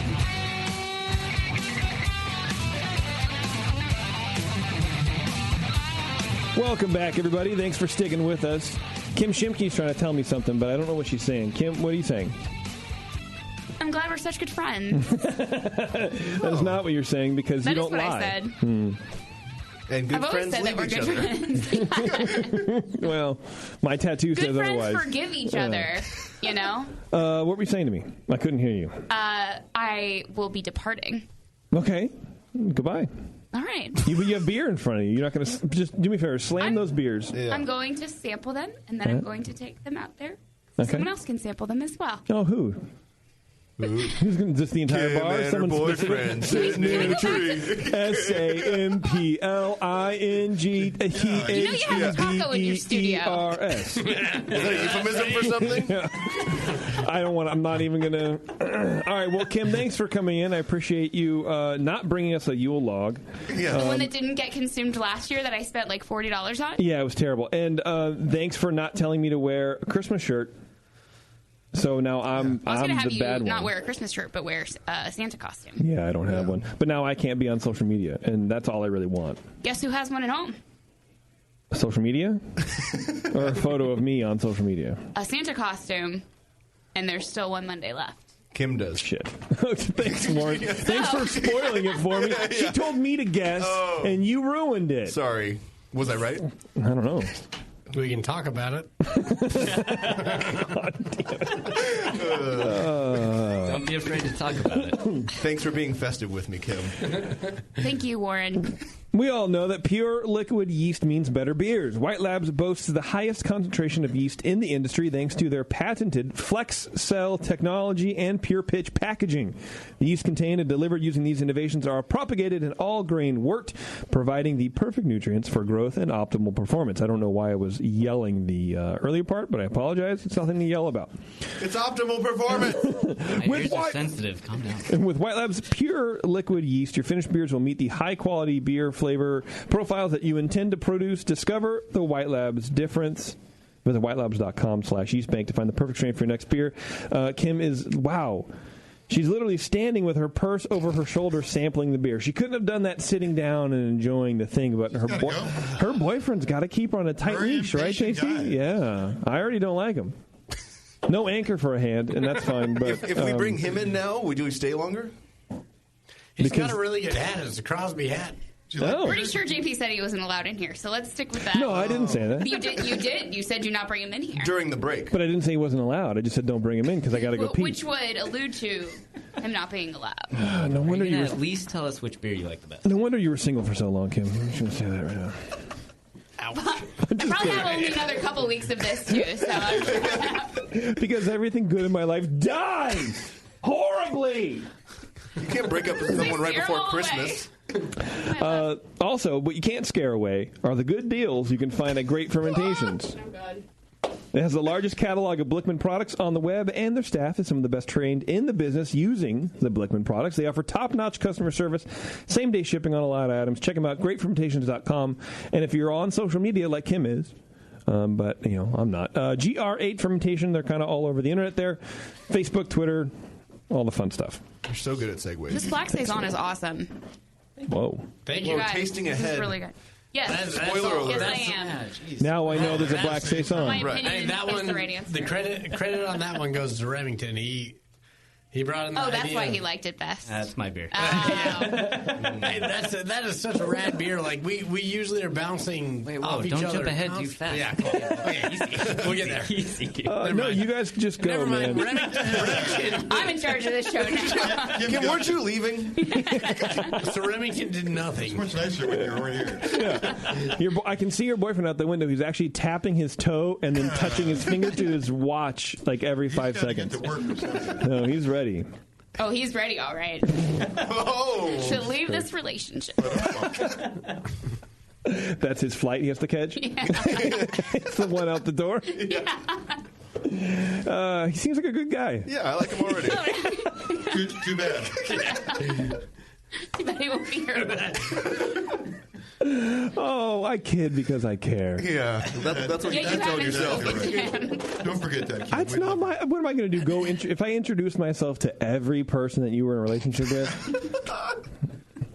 You need nobody.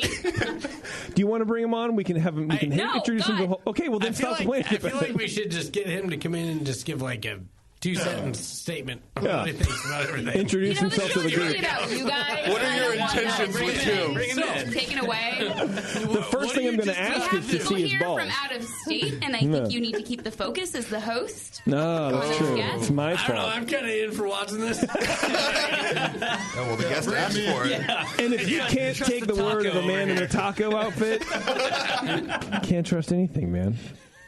Well, Kim, I appreciate you coming in and taking pictures, and Not of you. I guess we'll see you next month, huh?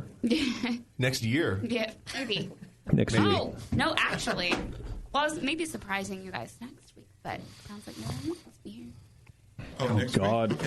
Here, next week all Please come back, Kim. All the attention that you ordered will be in from Amazon, so I'll bring that next week.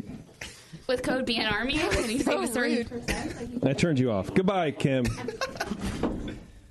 No, seriously, thanks for coming. Yes. It's good to see you. All right. Bevo's directly behind me, and when her voice pops in, I'm like, where did that come from? It's really weird. Let's Can continue. somebody help her with the door? That was adorable. If she wants to leave, she has to do it on her Kim own. is fine. She's a capable 49-year-old woman. Just living on her own. She can do it. Right. It's fine. I thought that was super adorable, and we should talk about it. I think we should talk about it. I think we should talk about it. Hashtag talk about it. I like Kim. I think it's super adorable that she brought her boyfriend to work. I think that's very cute. Right. She paraded him in front of the window so we knew he was real. How many hands high is he? I want to know. Let's talk about some beer. Hidden Mother Brewing. What are we drinking? What's the first? We have 3 beers here, each a different color. I thought you don't see color. I do now. Oh, okay. I got real You got racist. better? During the break. Change during the break. Nice. What should we drink first here, boys? So I think you got to go the way we have this lined up from all of our left to right, and the beers that we have going. Mm-hmm.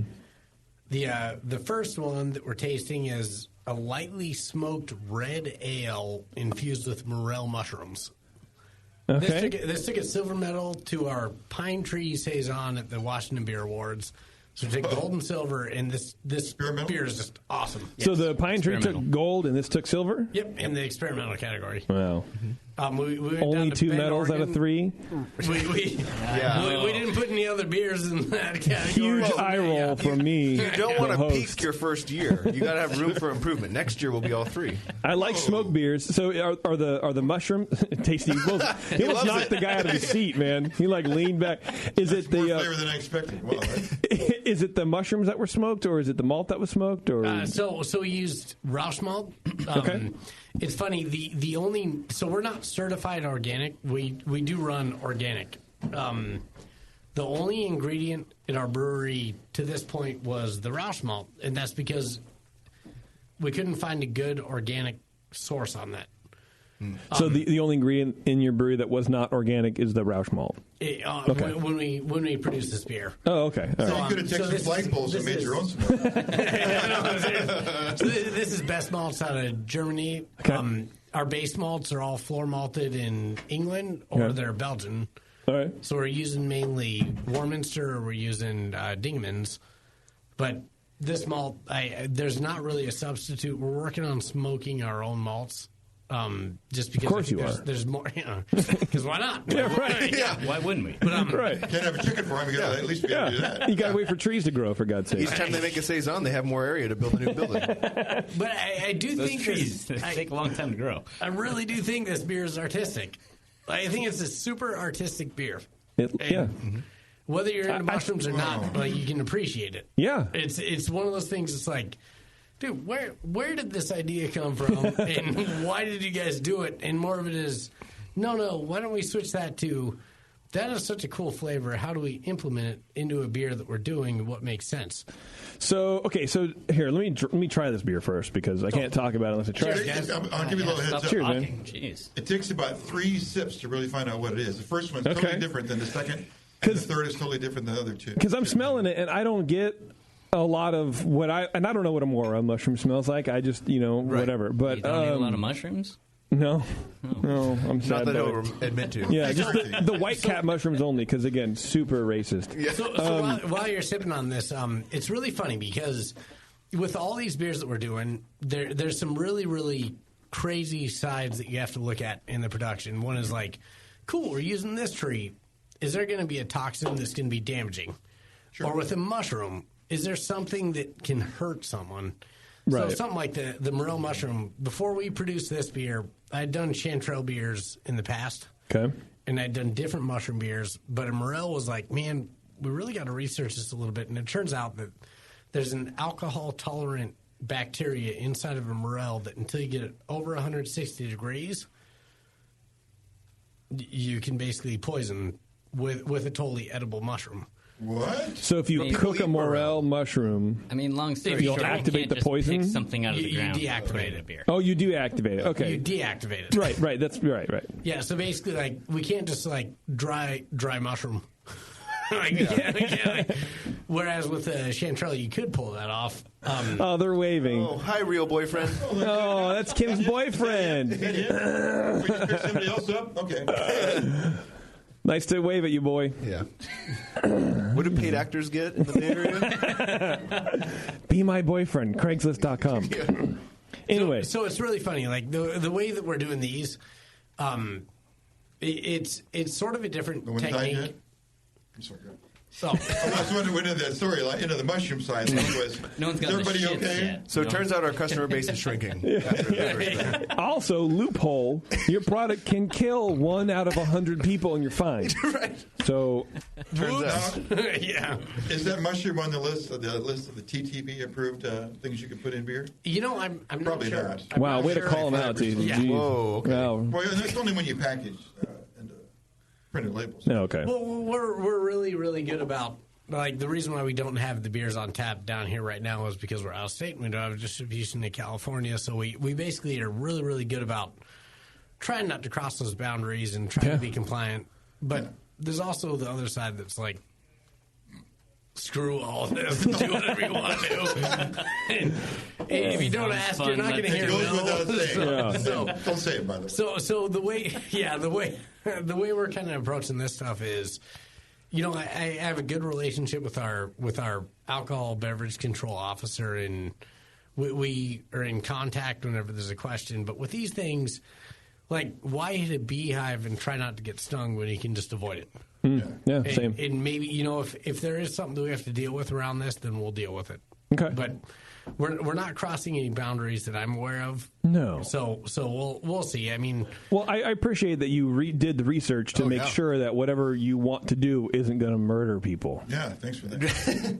Especially since we're drinking it. Right. Also, Bev, before I forget, I'm kind of in the mood for tacos tonight. If you wouldn't mind. What spawned that? You want to talk about it? I want to talk about Very it. big one in Actually, shorts. Indian food if you're taking it. But, okay, so I've had my second sip, and the first sip was actually very smoky, distracting, I think, because there's maybe so much going on, and I think a lot of stuff is kind of fighting, and I didn't know what to make of it. And the second sip, definitely the smoke came through more for me, and I got like a bitterness thing. And let me take the third one. now I get what I would imagine are the mushrooms. Kind of musty. I've never had a morel, so I don't know, but I imagine it's kind of a musty, darker kind of thing. You can taste it once that smoke character you get that out of the way. Yeah, but and you said this is an IPA? No, it's a red. It's a red ale, but it's very bitter. It's a Roush red, Okay. basically. But it's like high hopped and right? It's about 44 IBU. Okay. Because for me, I get a lot of bitterness. I don't get that. You don't? No. Maybe I'm poisoned. Maybe. Yeah. But anyway, what I was going to say was everything works really well. Yeah. There's like a bitter thing, then the mushroom and that smoke work surprisingly well, almost too well. I'm afraid of how well it works. And kind of combines with this sort of darker flavor with the darker. It's really good beer. Yeah, thank you. Yeah. Appreciate it. Yeah, I mean, it's definitely a food pairing beer too. Like a lot of the beers that we make, both of us coming from culinary backgrounds, we like to make beers that go well with food. What haven't you guys done? First of all. Well, we're just getting started. we haven't done hazies. Yeah, well, that's true. Well, and we you never won't will. because you're upstanding citizens. That's right. Yeah. And you haven't owned a chicken farm on Hawaii. No, that's phase 3. Well, I don't know about that. You don't know everything. Haven't heard about a side project. How many times have you guys done this beer? Is this a one-off? So the mushrooms for this beer. Initially, when we did it, we were. It's funny. We were aiming for the Washington Beer Awards and the Harvest. We were watching what the microbes were doing out there in the woods where we lived, and they just weren't spawning in time. So we loaded up 3 other people and drove down to Bend, Oregon, hunted out 12 different fires, and foraged all the mushrooms. What do you mean fires? Like, basically, morels are predominantly grown, unless they're in their wild, natural spot where they do it. It's mainly burn areas from the year before is where they tend to flourish. Oh, okay. It's like they grow more soil. abundantly after a burn. Okay. So we drove down there. We foraged out the mushrooms. We brought them back, made the extract and all that, and now we dried out a bunch of mushrooms that we can rehydrate and use. Which, I'm not a big fan of doing that, but considering the nature of a morel and how earthy it is, you can get away with it. I wouldn't do that with a chanterelle or other different styles, but a morel you can get away with it. Why not? Do you just lose some of the more delicate? I think when you flavors? Dehydrate some of these things, you lose all the soul from it. Like it kind of sucked out, and you're basically getting one-dimensional rather than three-dimensional. When you dehydrate, do you smell the aroma? What you're losing, and what you smell? Do you feel it goes away, or do you think it just changes? I think I do think chemically it changes. Changes within itself. And when you dehydrate, especially when we're using it in a beer process, you have to rehydrate. Sure. So by dehydrating, you're losing something, and by rehydrating, you're putting in another flavor in that water. Also losing something there. Right. So by doing the same process from a dehydrated mushroom versus a fresh mushroom, you are losing some qualities. So you guys aren't just throwing the mushrooms into the boil kettle then? No. Oh, okay. You mentioned you're doing a tincture or something, right? Yeah, we sous vide them. That's all. You sous vide them? Yep. Okay.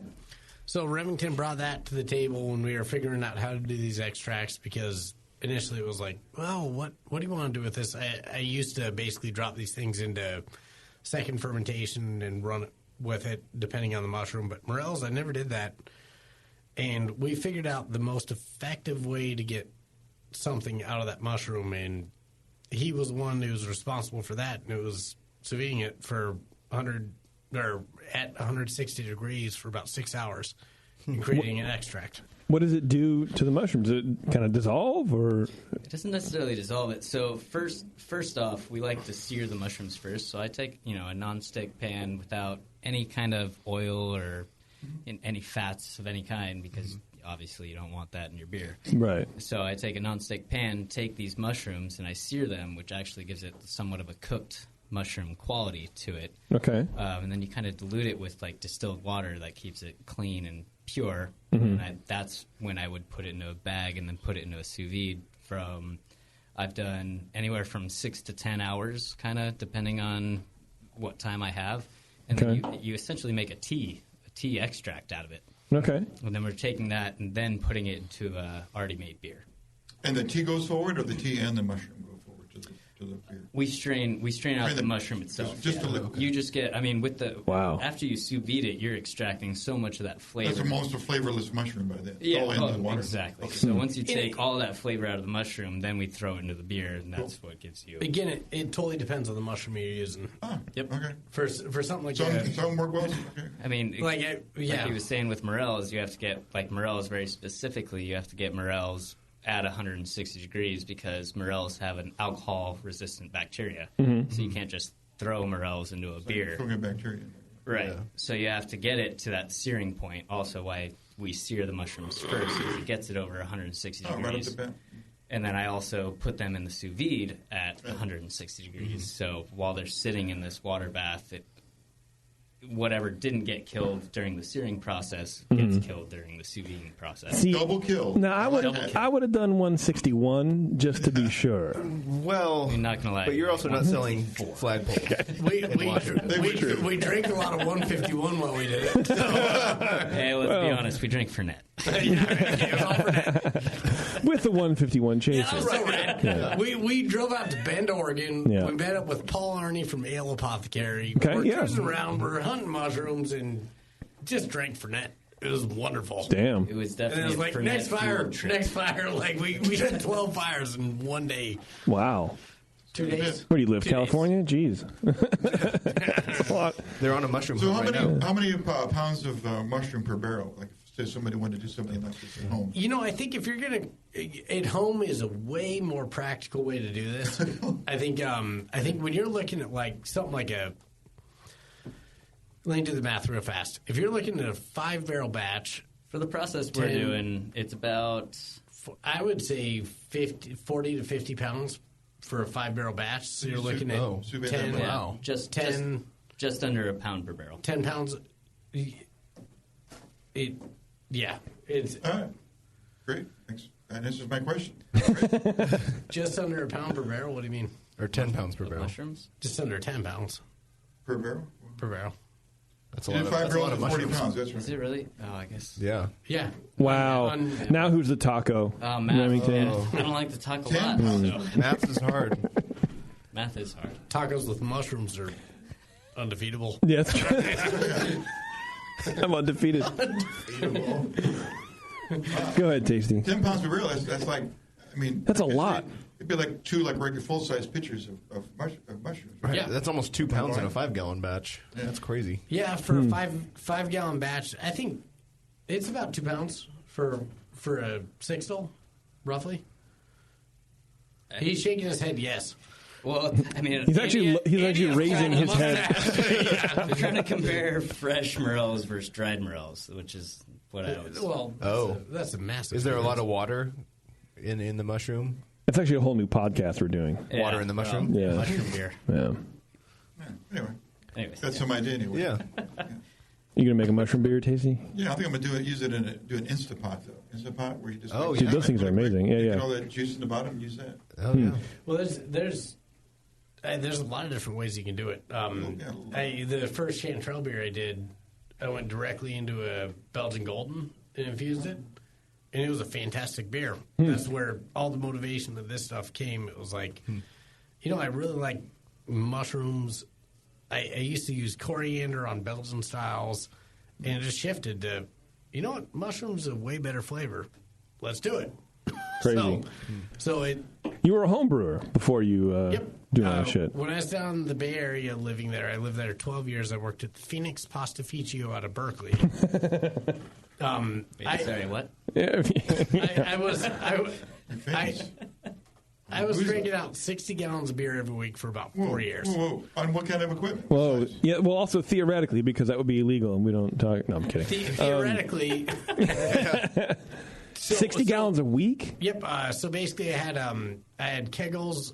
Sean O'Sullivan from 21st Amendment gave me a couple of shells that I could cut up. Nice. And I had a gravity-fed system that Bob Tomkowitz built, who was down in West Oakland as well. That's where his fabrication shop was. Okay. And what I did was basically ran a mash tun, like 2 mash tuns on the gravity-fed system with a big hot liquor tank on top. Okay. With 2 external burners and they were all kegs that were cut up. So I could do 25 gallons at a time. And I would rip that thing so hard. 2 mash tuns. And basically, when I dropped down to hit a heat break and run that, I would start the next mash and crank out about 60 gallons in the course of about 8 to 9 hours. Where'd all that beer go? You feeding the masses? What's going on? Well, it was kind of magical. It just sort of disappeared. It tends to do that. Just like the mushrooms. Well, you do that a couple times a week. That's pretty good. I did it every Monday. I did 8 beers. Oh, wow. You did 8 beers? Yep. With the same wort, and you just kind of divvied it up, or individual? Totally. So you did 25 gallons of beer. Each batch. 3 batches. What'd you ferment in? Did you find like a tree? I ran all carboys. I ran all 5 gallon carboys, 6.5 gallon carboys. That's a lot of carboys. Yeah, my wife, she divorced me for 2 years, and then we got remarried, and now we have our third kid. Shit. We're rocking it. Whoa. we're doing awesome. Once you got rid of the carboys, you came back? I don't know what's stranger. Is 100 gallons of beer a week, or the fact that he got back together with his ex-wife and has more kids now? Well, once he said 60 barrels, she was all his. Well, yeah, I mean, all carboys, Warren. All carboys. I had taken over every single room in that house. All the. We should. It's your Catholic, goddammit. So I was bottling 30 gallons a week. Bottling? And, why? So you've been broken for a long time. This tree beer shit isn't new. No, this is nothing. You've paid your dues. Simple. It is crazy. Like, the temperature was really good upstairs, so I had all of our closets, and I'd rotate the bottles, and I had them in milk crates. I was saving all the Russian River. I had a Ledger's Liquor holding all the Russian River bottles because I like that format. Yeah. And I was conditioning with those. I ran 30 gallons a week into bottles, and all the other stuff ran into corny kegs. So I had a circulation of about 30 corny kegs. Okay. And moved these things fast. And what I'd done is basically built different handles at different places in the Bay Area, and I just supplied those things, and what are we talking about? Never sold anything. Okay. But everything was known as Mad Max Brewing after my first son, Maximilian Augustin Tatar. His misses are mad, so we just made this awesome. Wow. That sounds vaguely familiar. What was the movie? I believe it.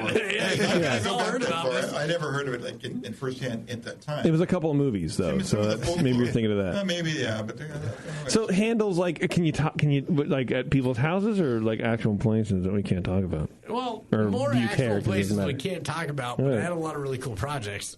Like there was one spot where I ran 8 tap lines into. I basically took a basement of a house that was unfinished, and I built a kegerator in the basement. And was running tap lines to rooms in their house. Oh, wow. And that was a sweet thing, but I really wish I could redo it with a glycol unit because I think I could do a way better job. Yeah. But I had a lot of weird things like that. Let's go visit that person right now. Yep. Sweet. Hey, we're here to it's a new show we have on the Brewing Network. Yeah. Home redesign. They call him Mad Max for a reason. He's fucking beer eye for the street. Yeah. Bro, you're crazy. I don't know. There's a fine line. Yeah. Well, I mean, not really crazy, but you're crazy. And you're definitely on one side of it. I might just be an idiot. That's a lot of busy Mondays, man. There is. I guess that's the fine line between crazy and idiocy. Yeah. Maybe you jump back and forth. Who knows? Why pigeonhole you? Right. Just ask Remington. So you got divorced and then remarried later. Yep. I like that. I don't know why, but I think that's fucking super cool, man. Dude, it was awesome. We were married for 8 years. We had 2 kids. We Taryn, had 2 pay attention. boys. Yeah. When we got divorced, we ended up getting a full Catholic annulment. So we were split for 2 years legitimately. Like officially. Yep. Wow. We were 100%. Wow. And then we got remarried. And now we got this beautiful new baby and can't wait to have more. And we're, I guess, just crazy people. Did she just want a second wedding? Because I know Candy's complained about that. I mean, there's so many things I would change, and so now you're one. The groom is one of them. Yeah. I can't wait for the third one. Yeah. I mean, I told she's half Puerto Rican, so I know it's coming. Yeah. Damn, man. I told Candy I'm only getting married once, no matter what happens. We get divorced. There's one an annulment. Noel's the first marriage, so So it doesn't count. Oh, so this is just your first wedding. Yeah. It's like a clean slate. Wow. Starting from zero. I need to look into this. You want to marry Taryn again? I mean, your wedding was really fun. So I yes, just need to look support into it. I don't really remember it, so... Your first wedding? Yeah. Oh. My second wedding was real cool. Right. Second. My second wedding was awesome. Was everybody you invited back to your wedding were like, really? We have to do this again? And do we have to buy you a gift? No. I feel like there were more questions than answers. We kept it way more intimate and just like small family thing there. Okay. All right. You didn't ask the original wedding party We're back? not going to, yeah. Fucking invitations, you're like, dude. There were so many parts of me that were like, man, we can totally capitalize on this. Absolutely. But no, that wasn't it. Yeah. True love prevails. Yeah. Or whatever, some nonsense. Yeah. So we're registered at Target. Oh, it hasn't happened yet. Yeah. And at Crosby Hop Farms. So there's also that. Let's work on this Black Saison. Go. Please. Let's talk about it? Yes. You said work on it. You didn't say talk. This beer is really rad. This is Remington's brainchild, so he should really run with this. But I really want to hear your response immediately off this, rather than start with a description. Okay, let's do it. Ready? I agree. Yeah, taste it, and then I'll tell you about it. So I'll talk about it if you want. Sorry, Sophia. By the way, it has a very floral nose. Almost kind of smells like a Schwartz beer in the way that, I don't know if that makes sense. Almost smells like a lager, I guess. But that's stupid to say. Well, it has. It doesn't smell like a similar. Saison. I feel like it probably has a very similar grain bill to a Schwartz beer. It doesn't smell like a Saison, what I would typically consider a Saison, like very estery, kind of thing, right? Yeah. Oh, I think the floral character could definitely be yeah. a lot of that's curbed by fermentation temperature, and when we crank this beer out, the ambient temperature where we were at is really cold. So you're working against elements on these things. Yeah, this is really a low ester Saison. I mean, it's kind of hard to find. Of course, this is a dark beer with a lot of chocolate character. Yeah. So it would hide those phenols. That's true, and Saison yeast. Yeah, and with the dark Saison, I'm not saying I necessarily would want those like high pepper kind of things. I think they are there in the finish that kind of round out the kind of Pilsner English base. Mm-hmm. And so the phenols kind of act as a drying agent. Yeah. They're not a strong flavor contributor. Very smooth, not really sharp. It does honestly taste more lagered than anything, but I guess the fermentation temperature, like you're saying, kind of... So based on this interview so far, based on us talking about our beers, what other kind of talk about our beers? What other kind of adjunct do you think we would have added to a dark Saison? Like typically, or you crazy guys that we can talk about? Wow. A taco. Oddly enough, a burrito for some reason. Quesadillas. I don't know. I'm gonna guess that it's some bullshit to do with trees. I get a lot of like mint character or some sort of like organic, but like minty or. Let me hit this again. Hang on. Or something. Yeah. Tasty's on the right track there. Yeah, they're both on the right track. They're so dang close. And it was a very, very small amount, but we just wanted to. Is it like a spruce tip? It's an herb. Beer, Bam! Yeah, hit it right on the head. So spruce tip. See, I was going to say spruce tip, but I didn't want to be right. Well, thank you for letting me be right this time. Someone has to be right. Yeah. Spruce tip, black Saison. Tell me about this. So dark Saison with spruce tips. The only time the beer actually saw spruce was during the mash. So we just threw spruce tips in the mash to get that spruce flavor, but then we dry hopped with Centennial to kind of add to that limey kind of tree characteristic. That's crazy. You mash tipped. Mash tipped. Just the tip. Just the tips. How much spruce tips did you put in there? Probably about 8 pounds, I guess, if you were to weigh it. In a 5-barrel? I don't know. It's into a 5-barrel. 5-barrel mash? Yeah. Okay. Yeah. It's, I mean, maybe it's a little less kind of hard to say. Yeah. How many states did you have to drive through to get these spruce tips? I mean, again, the trees are just right on our property. So Yeah. So far. Not for long, though, dude. Yeah. How many trees do you have on your There's property? going to be no fire hazard. There's no Forest Florida rake up there because they're just we're drinking it. Oh, they're smart. Yeah, that's pretty good. All flagpoles. So then all the dark qualities of this beer Mhm. is basically all midnight wheat and a little bit of chocolate. I got the chocolate. Yeah, for sure. I think it's a really well balanced beer. I agree, the man. chocolate pine combination works. I'd love to rip this thing at a little bit higher temperature and see if we can pull higher esters off of it. But I really think that is a beautiful beer. Like we can drink it all day. So you guys brew in a board. We're gonna. The way you finished that, I thought there was going to be more after drink all day. We could drink all day. Can you drink this beer all day is the question. Actually, is the question. We do build most of our recipes on, based off of the fact if you want to have a second pint. If the guy who can drink 100 gallons of beer a week can have a second pint, I'm sure the answer is He never yes. said he drank 100 Oh, well, that's true. He You're right. supplied. The guy who can drink 100 gallons of Fernet. That's fair. Look, a mushroom. No, that's another bottle. No! That's actually a small child. Yeah. Jeez. I got no response to that. Put the corgi down. Dude, it's not a mushroom. No! It's running away. Yeah.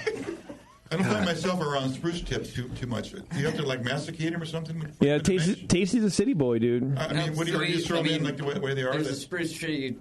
Throw the whole branch in there? What do you do? 15 feet away from our brew deck, basically. Yeah. So we just cut a bunch of tips off of, and then we just threw it into our mash. You don't masticate them or? No, we didn't. For that one, we didn't really alter it a lot.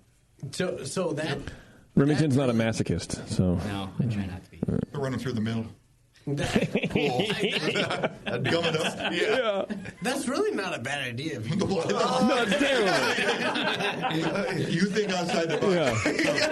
You don't immediately think anything's a bad idea. I'm dumb as hell, and I know that's a bad idea. No, there's. It depends on when you're gonna throw spruce in there and how to implement it. I think with the way that we did it, it was more on the hot side. It pretty much do the extraction for you. Probably. Yeah, sure. The mash is kind of interesting with it, but I mean, as far as the Hidden Mother Brewery, we also made one other beer that we put into a firkin with spruce tips, and so we made it with spruce tips in the hot side. As far as a small firkin batch, it was a strong ale with spruce tips, maple syrup, and chipotle peppers. Okay. And then we conditioned it with more maple syrup, a little bit more chipotle, and then I made another kind of extract with the spruce tips. sous vide spruce tips, which is awesome. Like Same way as like the morels? Yep. Okay. When you smelled that stuff, it was like, whew, like makes it a lot stronger. Essence of spruce tip. Really, like you didn't necessarily have to spruce hop it. Okay. Like the infusion, you could really dose it basically off of what the flavor profiles were at and build something like that. That firkin was amazing. Yeah, wow. Everyone that had it there were people pulling crawlers off of a firkin. Wow.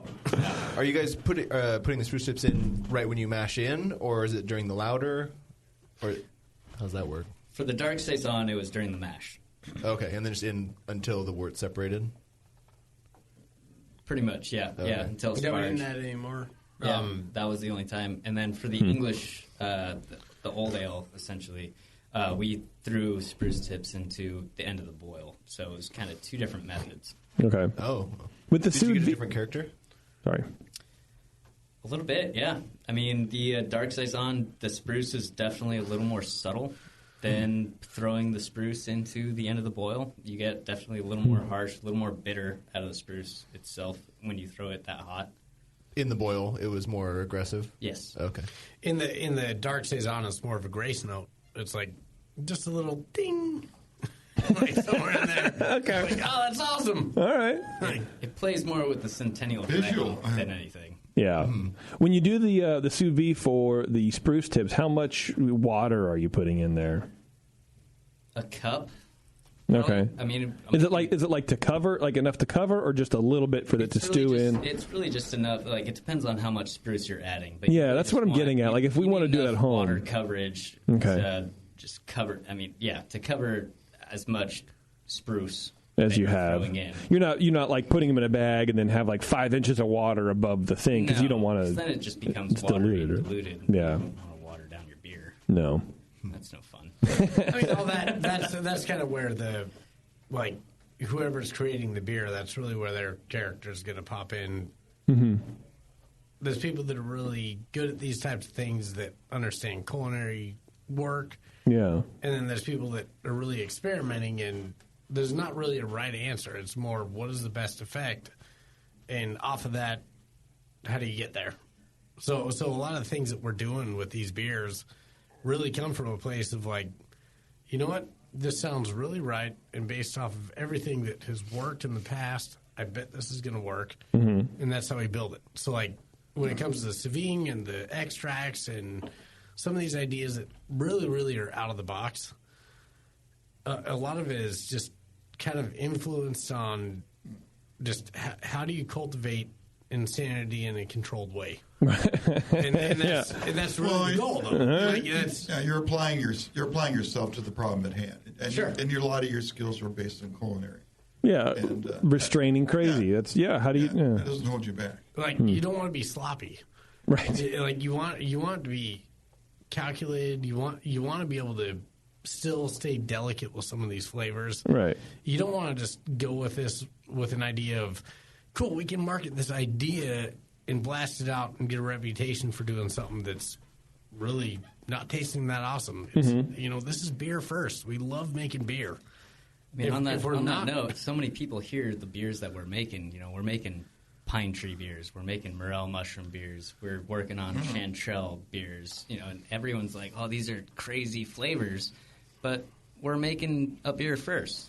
Right. We're just kind of adding in these flavors as layers, not necessarily dominating flavor, but just a flavor to enhance the beer itself. Kind of have to go looking for it a little bit. Right. It's beer first. The beer, just the spice beer drinkers, they would say the beer is getting in the way of what they're looking for. But the real beer drinkers, Is there such a thing as a spice beer drinker? Oh yeah, there's people Christmas beers and pumpkin beers and all that crap. People still drink pumpkin beers? I do. I love pumpkin beers, but not a lot. But I would never call myself a spice beer drinker. But maybe I am. Well, those you like better are those that are underspiced. I think. I mean, I drink a fair number. Yeah. Our friend Matt Sager just has a beer just came onto the market. They're going to get a keg here called Oatmeal Cooking Raisin Beer, right? Mm-hmm. That's the best one. You think like, wow, that's going to be like a sugar bomb thing. No, it's an Imperial Red Ale. And you kind of got to go looking for the cookie part of it. Imperial Red Ale first and foremost. Exactly. Mm-hmm. Yeah, he does a really good job with that. Just like hers is a dark saison. Well, I think really like you need to keep a delicate touch on these things. You have to do it in a way where you can really make a point with a beer. One of the things that's irritating to me when we're not an IPA brewery, but we did 5 wet hop beers this year. Okay. We love doing that is annoying. Beers. You're right. Make wet hop beer. The thing that drives me crazy is take the IPA craze, and this is before even the haze craze, when you looked at Imperial IPAs and double IPAs and all that going on, and so many people created an identity off of throwing a bunch of hops into a pot and saying, that's our IPA. Mm-hmm. And there was no point to it. Like, the way we do our IPAs, which... You have to have an IPA in this market. Yeah. There's not a way around that. No. We limit it to a way where you can literally screw up in so many ways. You have to do it perfect in order for it to work.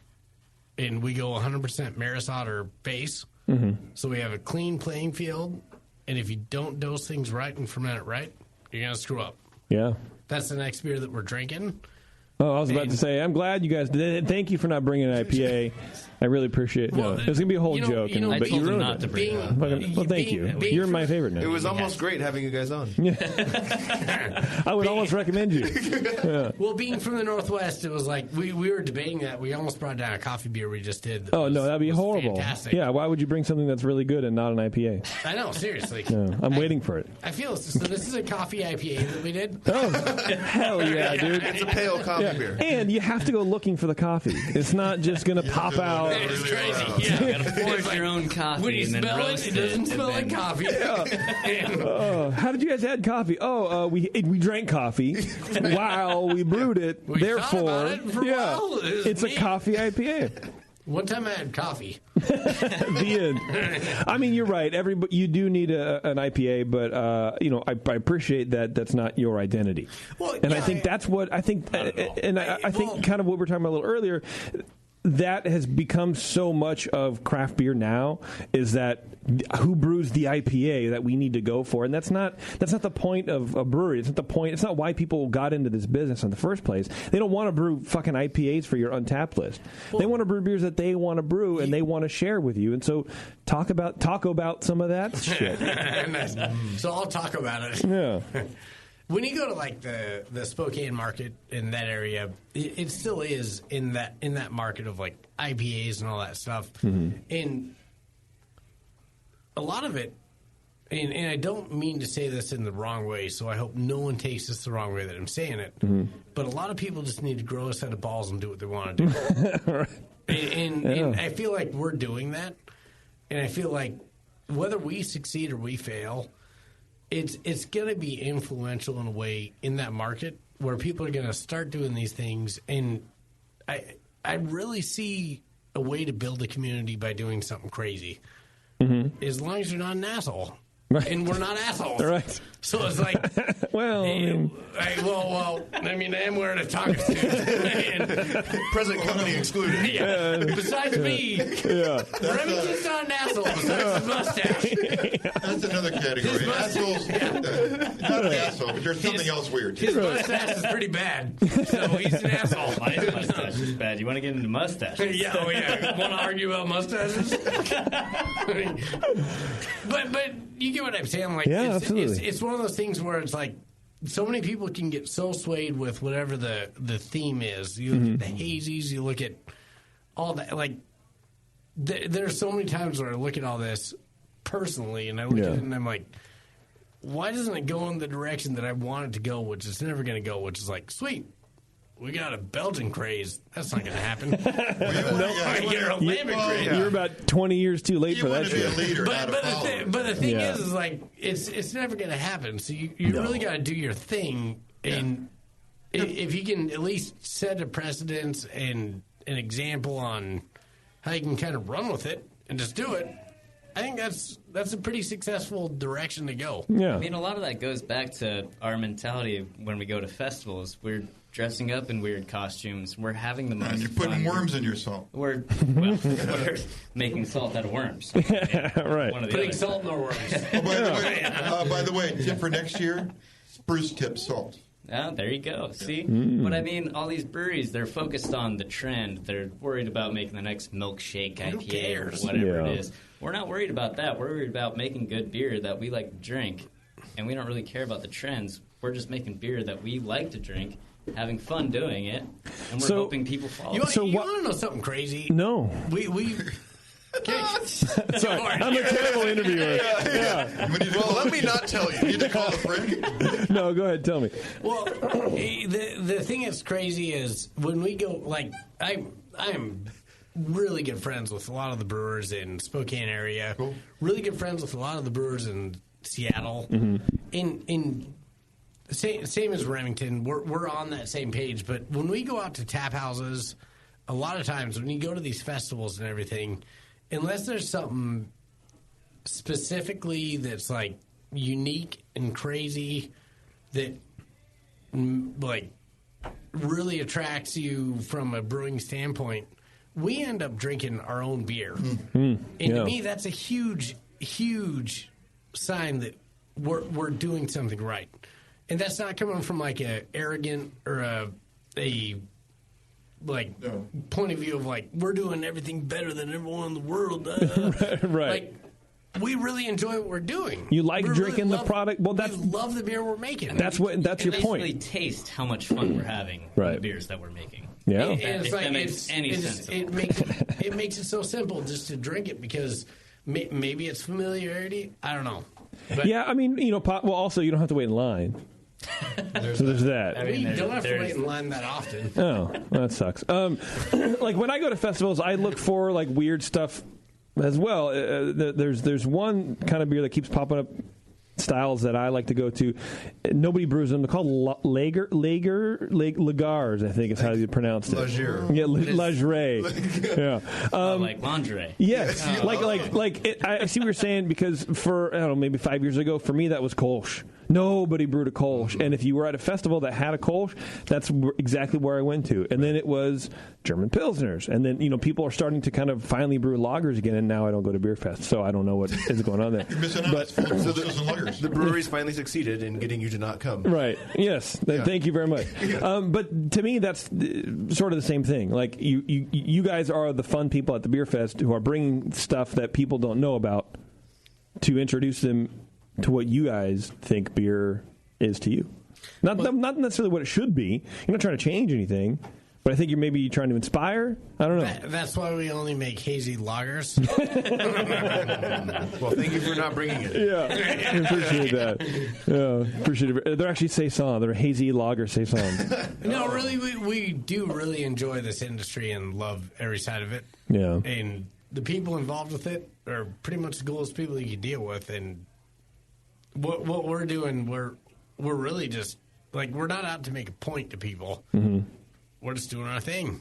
You're sharing your stuff. We're just doing what we love. It's a blast. Like, that's a good way to look at it. Not a lot of people, I think, can say that. Because, again, not to bring it back to weird, but they're focused on the bottom line. They're focused on, getting the lines for bottle reservations or whatever. Yeah. The lines for bottles, or wearing the suit and tie like Beardy was referencing earlier. Yeah. I mean, and that's not what it should be about. True. It's beer. You know what would really Like I spruce said, up this taco outfit? A tie. A taiko? Let's talk about this IPA. Yeah. Which is something I never wanted to say in my entire life. Well, no, I'm curious what you think about it. It's full of diacetyl. we DMS the hell out of this. I've actually never tasted liquid diarrhea before, but the hints of sulfur are overpowering. Yeah, it's amazing. We just kept the fermenter open. It's weird. I actually don't remember pitching yeast in this. Yeah, but it sells. It's our number one seller. It's funny because, like, I've never been on a radio show, so I don't know where the line is, but I come on and want to keep making fun of this beer because it's rad. Say whatever you want. Just don't, I don't know. Don't, whatever. No, this beer's awesome. It's just don't. It's just don't. Just don't say it. First and foremost, like he said a lot earlier in the show, we are not an IPA brewery. Yeah. So you don't know what the fuck you're doing. We've never drinking this beer. I've never even sampled the it. form of we deciding what beers we were going to bring to this. Yeah. I told him not to bring an IPA. Yeah, well, that's why you're better. But we're from the Northwest, so we kind of have to bring an IPA. I don't know. Just based on our geographic location. You do, and because people want to talk about it. They want to talk about it. They want to, they want to hear us talk to you about it. They want to hear you talk to me about it. They want to talk about it? With this I want a Taco Bell, to be honest. With this beer, you have one playing field. Mm-hmm. You have the base malt. It's the Maris Otter from Warminster. Yeah. Everything else is yeast and hop. So if you fuck up, you fuck up. Right. That's the bottom line. Yeah. All the IPAs this beer has such a point. This beer has no crystal. Just this color is off from the base. All the IPAs we make are 100% Maris Otter base. I'm really curious what you guys think because I really love this beer. I'm not a huge IPA person, but I'm not familiar with that malt. Is it darker than most Maris Otter? And look at it. If you did churro mash, it would never be that dark. Yeah. So it's a bit darker, but it's a fuller flavor. You don't get the same efficiency out of it. Tastes great. What hops are in here? Centennial and Simcoe. So 2 hops. Really? This one is. It seems more complicated than that. Yeah, I thought it was the one hop. Maris Otter, Centennial, Simcoe. That's it. USO 5. It's. Oh, I want to. I almost want to bring 4 IPAs down to you guys to just show you what that world is. Because you hate them so much, and we all agree. I think this definitely has an English balance to it. Like with the Maris Otter, because it definitely has a solid malt backbone, and the bitterness isn't Cameron. And the bitterness isn't overpowering. It's and we're just mashing there at 151 too. I mean, it's not. I mean, it's not a high mash. We're attenuating down super low.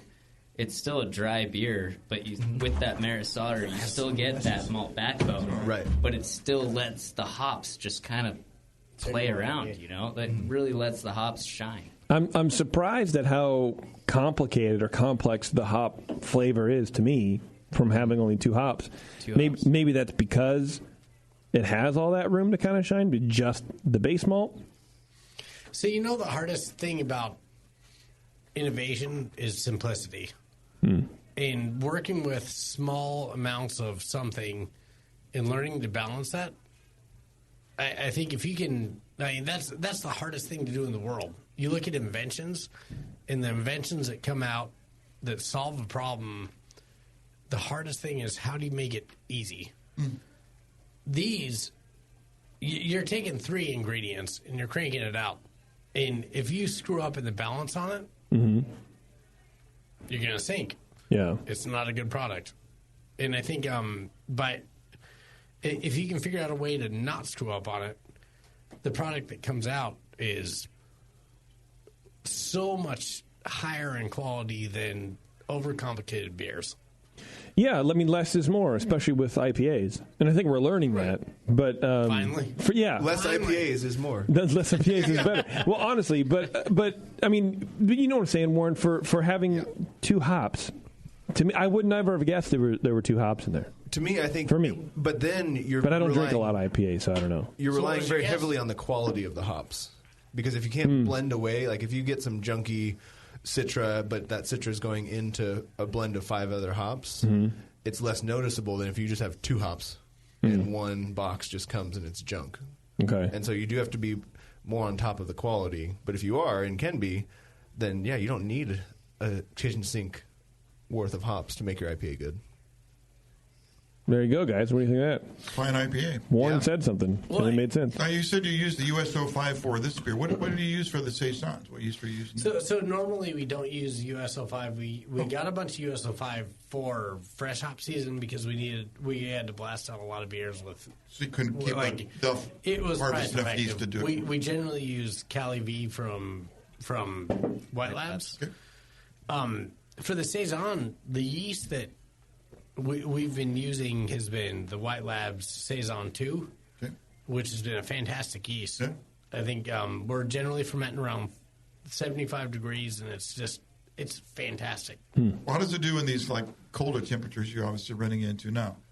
Do you get you don't get the Saison character, I assume. It's really difficult. That's why we're flipping on the hot liquor tank and keeping all the doors open on the top so that we That's can the problem for out. breweries that don't have a heated brewery. Like you're in a barn, it would be impractical for you to put heaters in there. It's almost like you need double banded fermenters. One with some hot water, one bands with hot water. So bands one with of the things that I've been wanting to do is basically put a little T on the glycol unit on some of the fermenters and feed it to an on-demand hot water heater where you can run basically a temperature regulation where you can create a small loop and just plug it into whatever temperature you want to ferment at. And it's something that I almost did it at Paradise Creek when I was brewing down there, and I may end up doing it with our new place, but I'm not a big fan of kettle sours, and that's really the reason to do it. That'd be the keep impetus a hot to do temperature. it. Keep it up.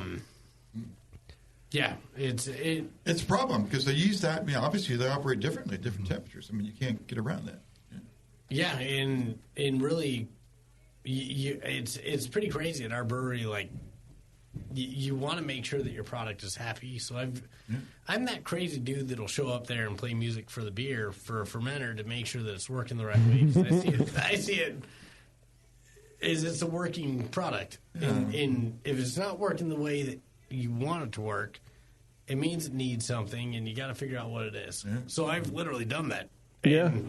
And that might sound crazy. I'm not one of these people that but that stuff really makes a difference. Absolutely. Have you thought about doing lagers with the cooler fermentation? Yep. Right, yeah, you don't have to even cool it. Oh, yeah.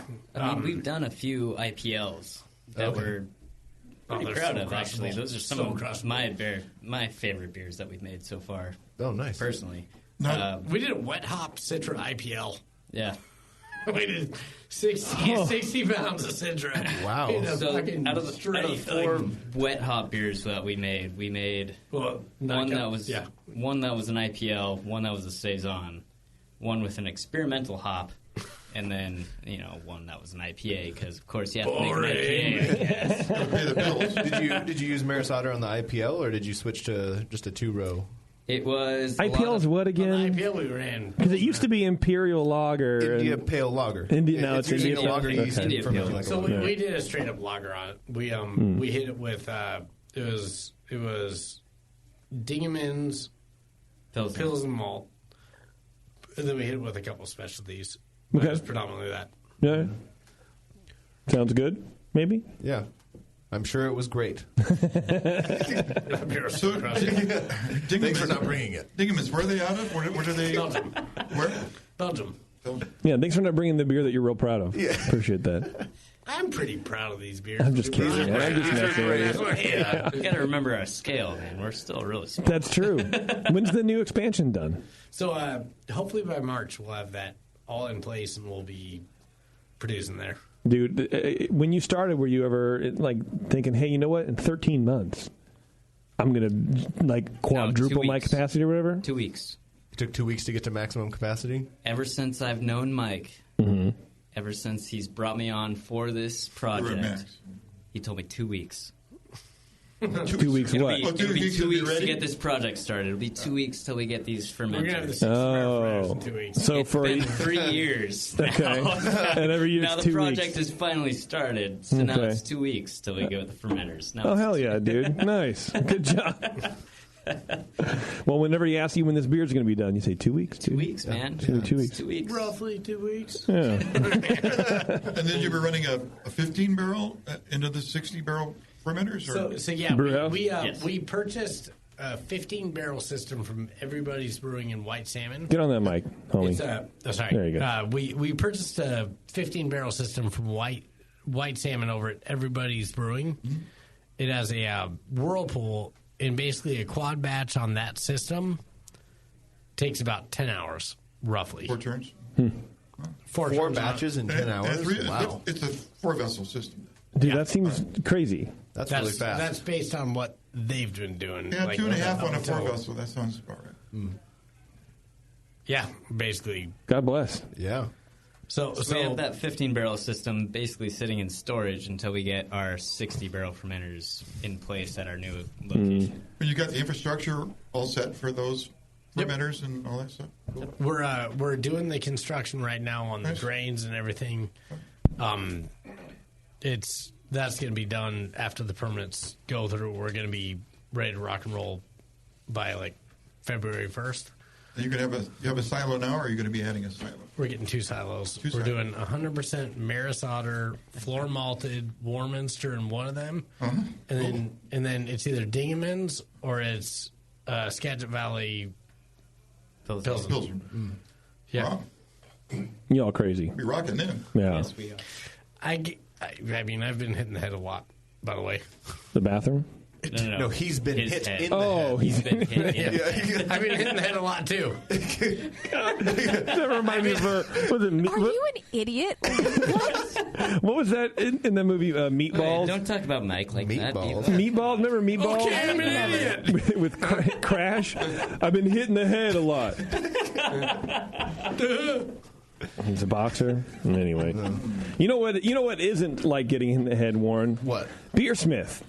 What we use. It's definitely not. It's more like a software. It's the best recipe building and brewing software on the market, and it offers a 21-day free trial, so you can check it out yourself. Beersmith just got better, apparently, with the release of Beersmith 3. I was going to say 5.0.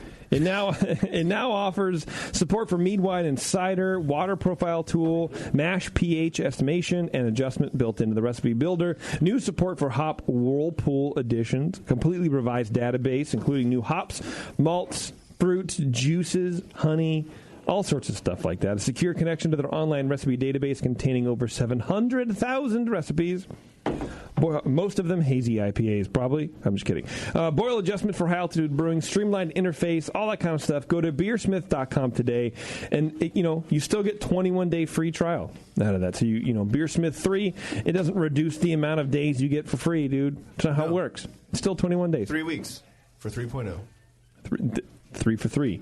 Yeah. Shit. You're welcome for that free marketing. What, 3 marketing? That's a list. You do have a list. Thank you. Don't look at me all crazy. I mean, you look normal. That's my lip. Thank you. It's hidden. You two need to stop. No, you two needed to stop a long time ago. Their last album was terrible. All right, everybody, we're going to take a break. We're going to come back and we're going to do a little bit of, maybe one beer news story. If you guys want to stick around from Hidden Mother, it'll be good. It's right up your alley. It's a good, fun, positive beer story. And then we're going to go, Bev, all right? All right, this is The Session. We'll be right back.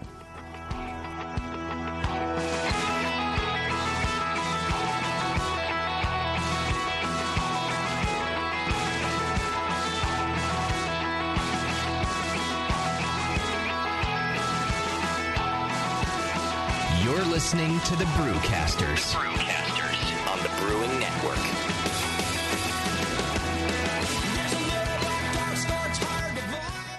Since 1979, Williams Brewing has offered the finest equipment and freshest ingredients and the best customer service in the business. Check out their brand new patent-pending mash and boil 110-volt electric mashing and boiling unit. This compact all-stainless unit lets you mash, sparge, and boil just about anywhere that has a 110-volt plug. Double-wall construction adds to efficiency and safety, and a precise thermostat keeps temperatures where you want them. Unlike insulated buckets and converted coolers, multiple temperature rest mashing is easy to do, all for under $300. They also feature the Mark II work pump, a magnetic drive high-temperature pump that does the work of pumps that cost twice as much, as well as exclusive Brewer's Edge regulators and quality Keg King kegs and disconnects. Check them out today at williamsbrewing.com to brews their vast selection. Hey, my brewing brothers and sisters. This is Jamel Zanishev, and I want to tell you about Heretic Evil Twin. You might be familiar with my homebrew recipe, which uses massive late hopping to create a balance between the malty sweet and the hoppy bitter, along with an outrageous malt and hop character. I wanted a beer with the same bold hop and malt character, so we played around with the homebrew recipe until we were able to make a great commercial version too. We've created a beer rich in malt character, full of caramel, toast, biscuit, and an ever so subtle roast note. On top of that, we piled in an insane amount of Citra and Columbus hops at the end of the boil, as well as in dry hopping. This damn-the-cost approach to hopping gives Heretic's Evil Twin a great blast of citrus and tropical fruit that can't be matched by any other hop. The result is a bold, malty, hoppy, but easy-drinking beer. This is our top seller, our flagship beer, and I couldn't be prouder of it. Cheers. To find Heretic beers near you, click on Find Some at hereticbrewing.com.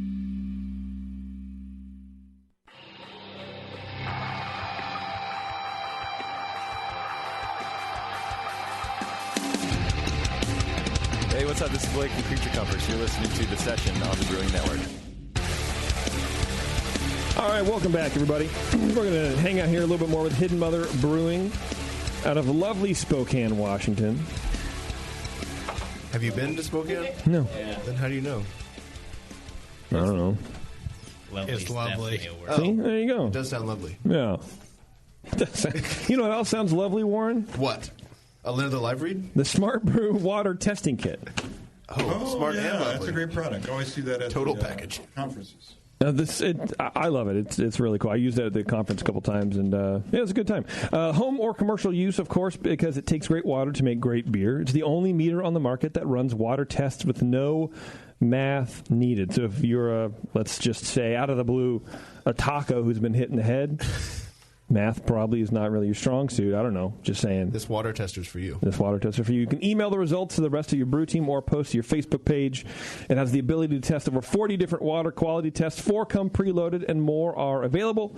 You can test for stuff like total alkalinity, chloride, calcium hardness, sulfate, pH, all that kind of stuff with only 4 mils needed. So what you do to pick that up, go to smartbrewkit.com, enter code TBN10, and you save $10. On either I'm kit. good at math. Does it test for salsa? It's coming. Oh, I think it's an add-on that they're working on. The tacos looking for it. Yeah, that was good stuff, guys. I appreciate you coming all the way down and bringing these beers. And so you're going to be at Heretic tomorrow making a beer. Yep. What are you guys making there? Can you talk about it? Absolutely. Remington, go for it. Yes, we can, Remington. So our co-op with Heretic that we're doing tomorrow, we're using their Kvik yeast, basically making a Norwegian farmhouse ale with green peppercorns, Szechuan peppercorns, and a little bit of kaffir lime. That sounds delicious to me. Yeah. Warren, you'll be making that? I guess we'll be making it tomorrow. I don't know. Look forward to seeing you tomorrow. Yeah. That'll be cool. Is that something you've done before, or are you just trying new shit with Don Jamil's time? I mean, they wanted to use the Kvik yeast for a while, based on the conversations that we've had, and we're bringing our knowledge of peppercorns, essentially. Yeah. That's a weird. It's a weird. Fine. You know what I'm really good at? Weird niche. Peppercorns. It's a weird niche, man. You But need to specialize. We went and tasted white peppercorns, green peppercorns, pink peppercorns, black peppercorns, Szechuan peppercorns. We tasted them all, and we kind of really decided on these Szechuan peppercorns and green peppercorns. That combination specifically. That with the Kvik yeast and the Thai basil is what we're going for. Okay. There's almost like a Thai basil, or there's a basil kick off of that. The Kvik yeast. Or the peppercorn. It's like a thick feeling that works with basil on your palate. You had me at thick feeling. On your basil? It was very thick. Well, that's cool. How long? And then you guys, when do you go home? How long are you around here for? So do we're anything here. else? We're here doing the collaboration tomorrow. Then we do a collaboration with Drake's on Wednesday. Okay. And then we're heading up to Portland to see our fabrication on the new tanks. Nice. Did you drive or you flew? We drove. Oh, yesterday. that sucks. All right. That's cool. You did it in one day? Yep. Wow. What is that, 12 hours? Not that bad. 10 hours? 13 and a half. Yeah. 13. Oh, geez, from where you are, yeah. Oh. All right. There you go. Yeah. If you guys are here, what's happening at the brewery? Nothing. Trees grown. Trees get to live. Yeah. Trying to replace those trees that we cut down. All right, let's do a little bit of beer news. You guys all right with that? Sure. Yeah. Did anything happen this week? Yeah, a little bit, and look, a lot of stuff happened, but this to me was the best thing that's happened. You heard of Schlafly? Schlafly? The locals go say Schlafly. Schlafly? Schlafly. The first L is silent? Yeah, Schlafly. Schlafly. The first That's L, what you they say say. like that. They say that like there's a Could be just one general mispronunciation. Schlafly. Schlafly. Schlafly. All right. Well, anyway, it's this happened last week. Last week, the CEO of the St. Louis brewery, better known by the name of its primary brand, Schlafly, resigned. CEO resigned. It wasn't known exactly why CEO James Pendergraft had stepped down, but things seemed a little bit weird because CEOs generally don't just step down. They said. Actually, the brewery confirmed that Pendergraft left, but they didn't say why. Then late last week, Schlafly issued a public apology to a brewery called Four Hands Brewing Company, the number 4. Another St. Louis brewery located only a couple miles from the original Schlafly tap room. The apology states that, quote, a former Schlafly... Can you say Schlafly more times, please? That's 3 times in 2 sentences. A former Schlafly executive... Then why have the extra L? Well, sorry, this is the way... It's a silent L. Stupid. Silent L. A Schlafly executive made secretive attempts to sabotage the reputation of Four Hands Brewing Company. This is from the brewery. This is shadow on it. This is Schlafly's public statement. Yes, that the former executive. No, a former employee. Former executive. Named. Oh, it did say executive. Yeah, made secretive attempts to sabotage the reputation of Four Hands. The sabotage was apparently carried out via an anonymous newsletter that was sent to bars and restaurants throughout St. Louis. This is weird, crazy shit. The newsletter was entitled "Brew IQ In the Lou, L-O-U, which I guess is short for St. Louis. I don't know. Who sends out newsletters anymore? Kim Shimke, apparently. Oh, that's right. Yeah. The Schlafly statement stops short of actually saying that Pendergraft was behind it, but given the sequence of events, we can only assume this was the case. In the newsletter, the author subtly promotes Schlafly throughout, while casting shade upon other St. Louis breweries and Four Hands in particular. It even applies, and you'll get to know why this news was made for us. It implies that the Four Hands name was inspired by sex acts performed, quote, at a massage parlor, and suggests that the brewery is struggling with how to respond to public outrage in the #MeToo era. Four Hands. To suggest? That's what the newsletter is saying. Hey, they're having a problem. Yeah, they made up some bullshit. Mm-hmm. Yeah. This is a... I don't know, man. The newsletter goes on to say it references Four Hands' development of a new line of craft spirits with the passage below. This is the newsletter. It says, leave glamorizing a pimp's wad of dollars to the deuce. I don't know, whatever that means. Maybe it was all that gin. The ladies are becoming woke and are starting to ask questions. We'd like to give them a hand, but think four are proving to be too many. Yeah. Them ladies get woke. The leadership of Schlafly, to their credit, dismissed Pendergraft from his position before the story ever publicly broke. They issued the following statement. We were embarrassed to learn of these actions and sincerely apologize to Four Hands Brewing Company. Such actions are inconsistent with the core values on which we blah, blah, blah, blah, blah. And it's really weird because they kind of released it on social media and there was no explanation. Like, no one outside of the area really knew what was going on. But I just thought that was really weird and odd for a CEO of a company to write a weird generic email, a newsletter, and claim that their brewery name was a sex act. Right. Man. Yeah, it's actually named after the four hands of the family, mother, father, and two sons. Yeah. Yeah, that's the Four Hands background. Oh, my God. Did he think it was going to help beer sales? Like what? Yeah, I think it was because the beer sales are down. With the sense of like, I'm a marketer. I'm going to go out and I'm going to take some of that brand away from viral marketing, my competition, and I'll put out some bullshit. This is what he says. Maybe he came from some other industry, but that's normal. He goes, a certain large brewery's dilemma of how to reposition itself continues to grow, because naming your brewery after a sex act provided at a massage parlor no longer feels as good. No. Huh. It also claims that a beer made by the then mystery company, now recognized as Four Hands, was named, quote, after the lube needed for such a service. Like, what? This dude went fucking in, dude. He didn't just allude. Like, he went in real hard. He seems like he's been to a lot of massage parlors. Was there a pun there? Maybe. I don't know. He went in really hard. I can't, like... Do you think it was, like, somebody else and then it was done under this guy's approval? I mean, it's hard to imagine a guy being a CEO with the background. And this is a pretty big operation, Schlafly and all the things they do there. Yeah. To hire a guy with that sort of like needed background to be that stupid, or I think he just might have let it happen under his watch. Possibly, some marketing person got like there was a lone wolf. Borderline the Onion, like right. You can't write that. Really. If we tried to write that and like find the fake for the game we used to play, like there's no way that I could have made that up and had it be believable. There's no way. No, we would have lost that question. Yeah, we'd have lost that so hard. Can you hard. Imagine Four Hands. Wow. Okay. Yeah, and I'm thinking, well, I mean, look, I pay a premium at massage parlors to get Sierra Nevada, but I mean, it doesn't seem that difficult to me. I'm just imagining, like, he must have done this on his own because there was no one there to be like, I don't know if this is a good idea or not. But he's just like, he prints it out on his computer and then he goes, like, slides the papers under the doors of like these bar offices. Possibly. Like what is happening?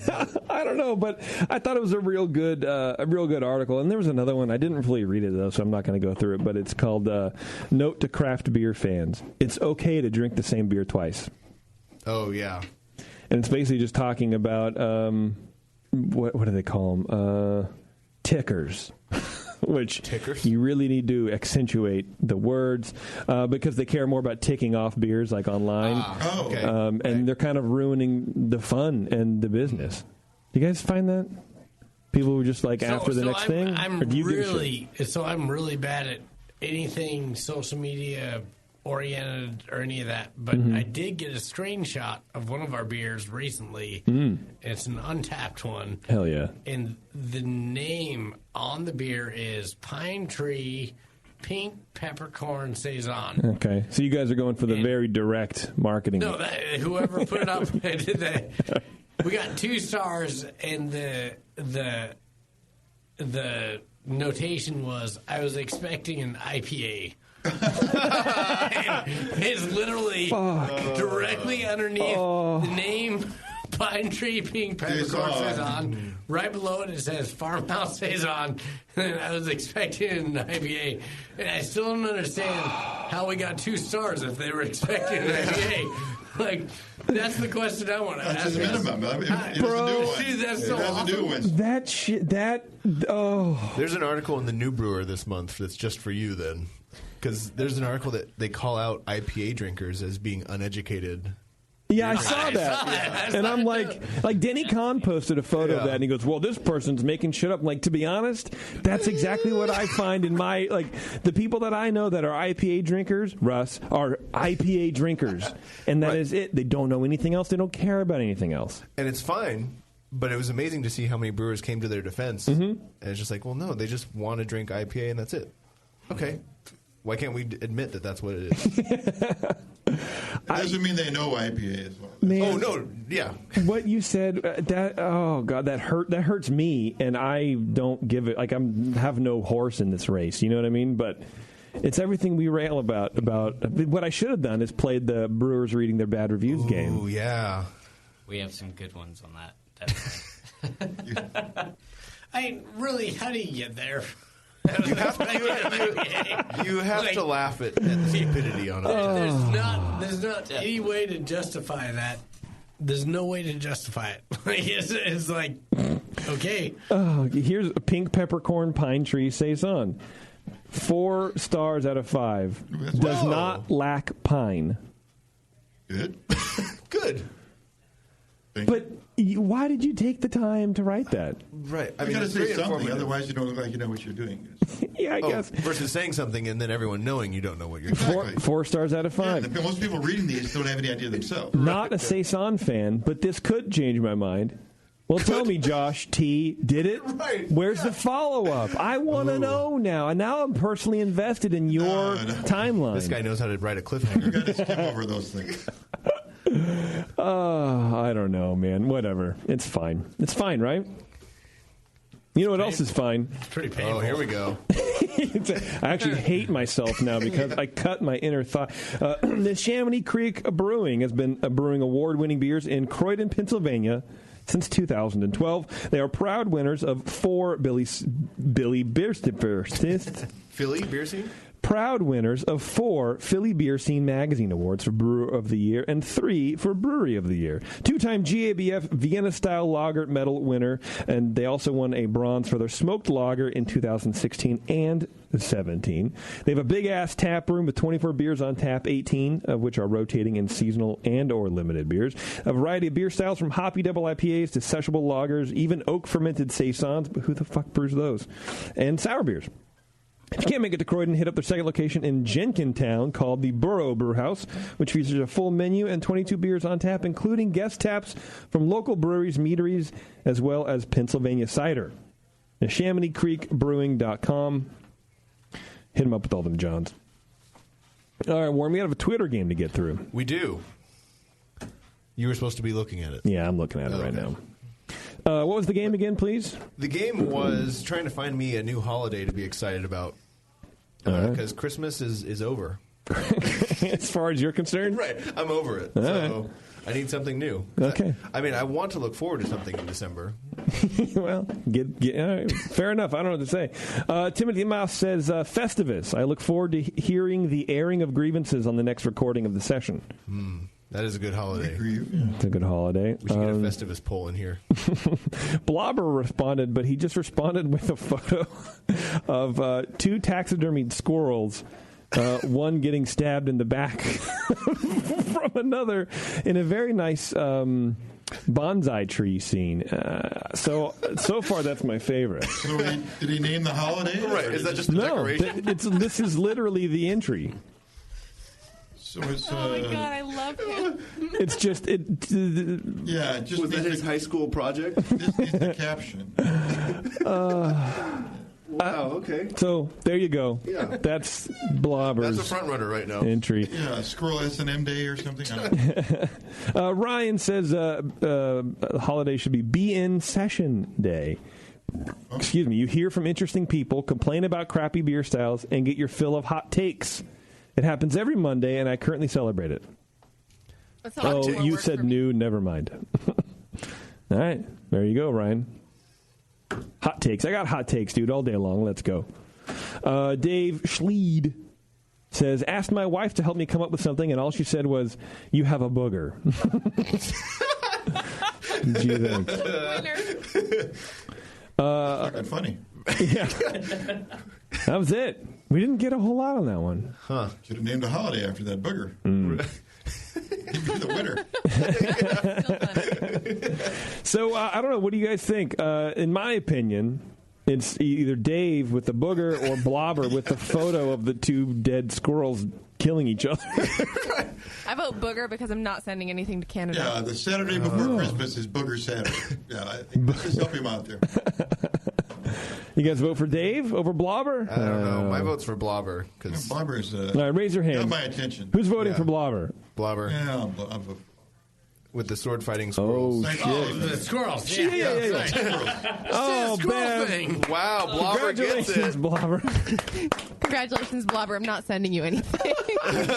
Wow. What That a might total just be normal shithead. Canadian Christmas or Boxing Day or whatever. Maybe that's true. It's already a holiday up there. That's the Christmas flag, I think, is what they're going to make a flagpole now. Oh, yeah. Which, if anybody's going to do the weird crap that they talked about on the show today, it'd be Blobber. Right. Yeah. I don't even know if he brews anymore. You gotta make a flagpole out of the tree they use to make the beer, though. You have to. You have to do It's it. a flagpole. On the next session. Speaking of cool things you got to do, Moonlight Meadery is a longtime supporter of the Brewing Network, and now they're looking to bring Michael Fairbrothers braggots to market. You can help them get started by joining their Lunar Society, which includes 12 Society-only mead releases, 4 Society-only braggots, a hooded sweatshirt, and a pair of tasting glasses, plus discounts and much more. I wonder if they have a computer in them that you can taste stuff with.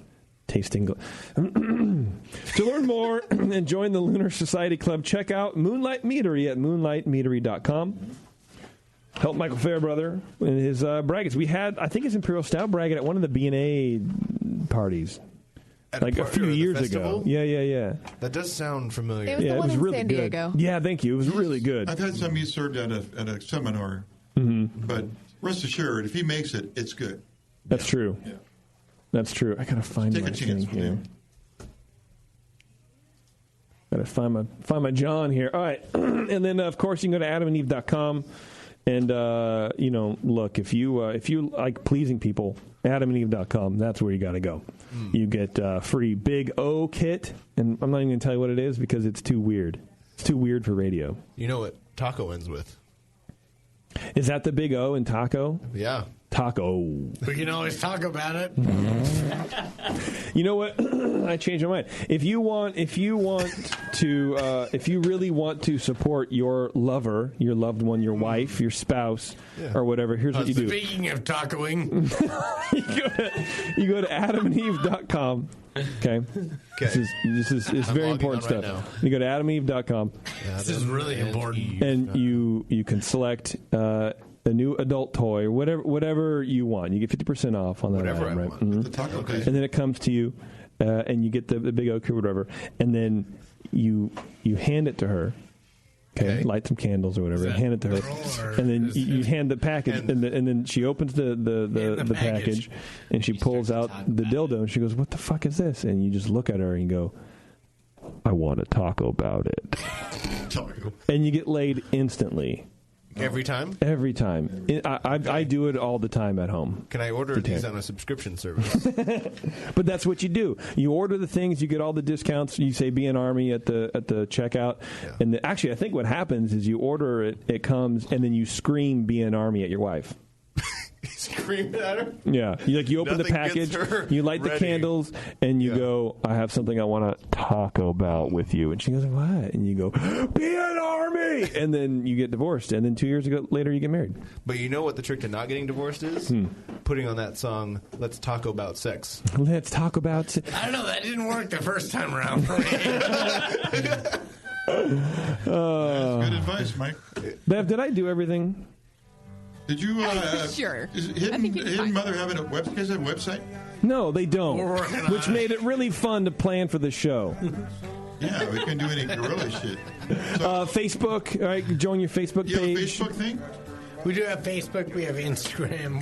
Can people see the tree thing on Facebook? Yep. Okay. Yeah. We just had a video done by craftbeer.com that It's a dope video. is circulating. Oh, cool. Everybody should check that out. Yeah. It's fun. It's cool stuff. All right, guys, thanks a lot for coming in. I really appreciate it. Yeah, and it's good luck with your collab tomorrow. I hear the people who brew at Heretic are real weird. You'll fit in fine. Thank you guys for having us. Yeah, no problem, man. I really appreciate it. The beers were great. It was a fun time. Had a good Appreciate time. All right, everybody, thanks for tuning in, and we'll see you later.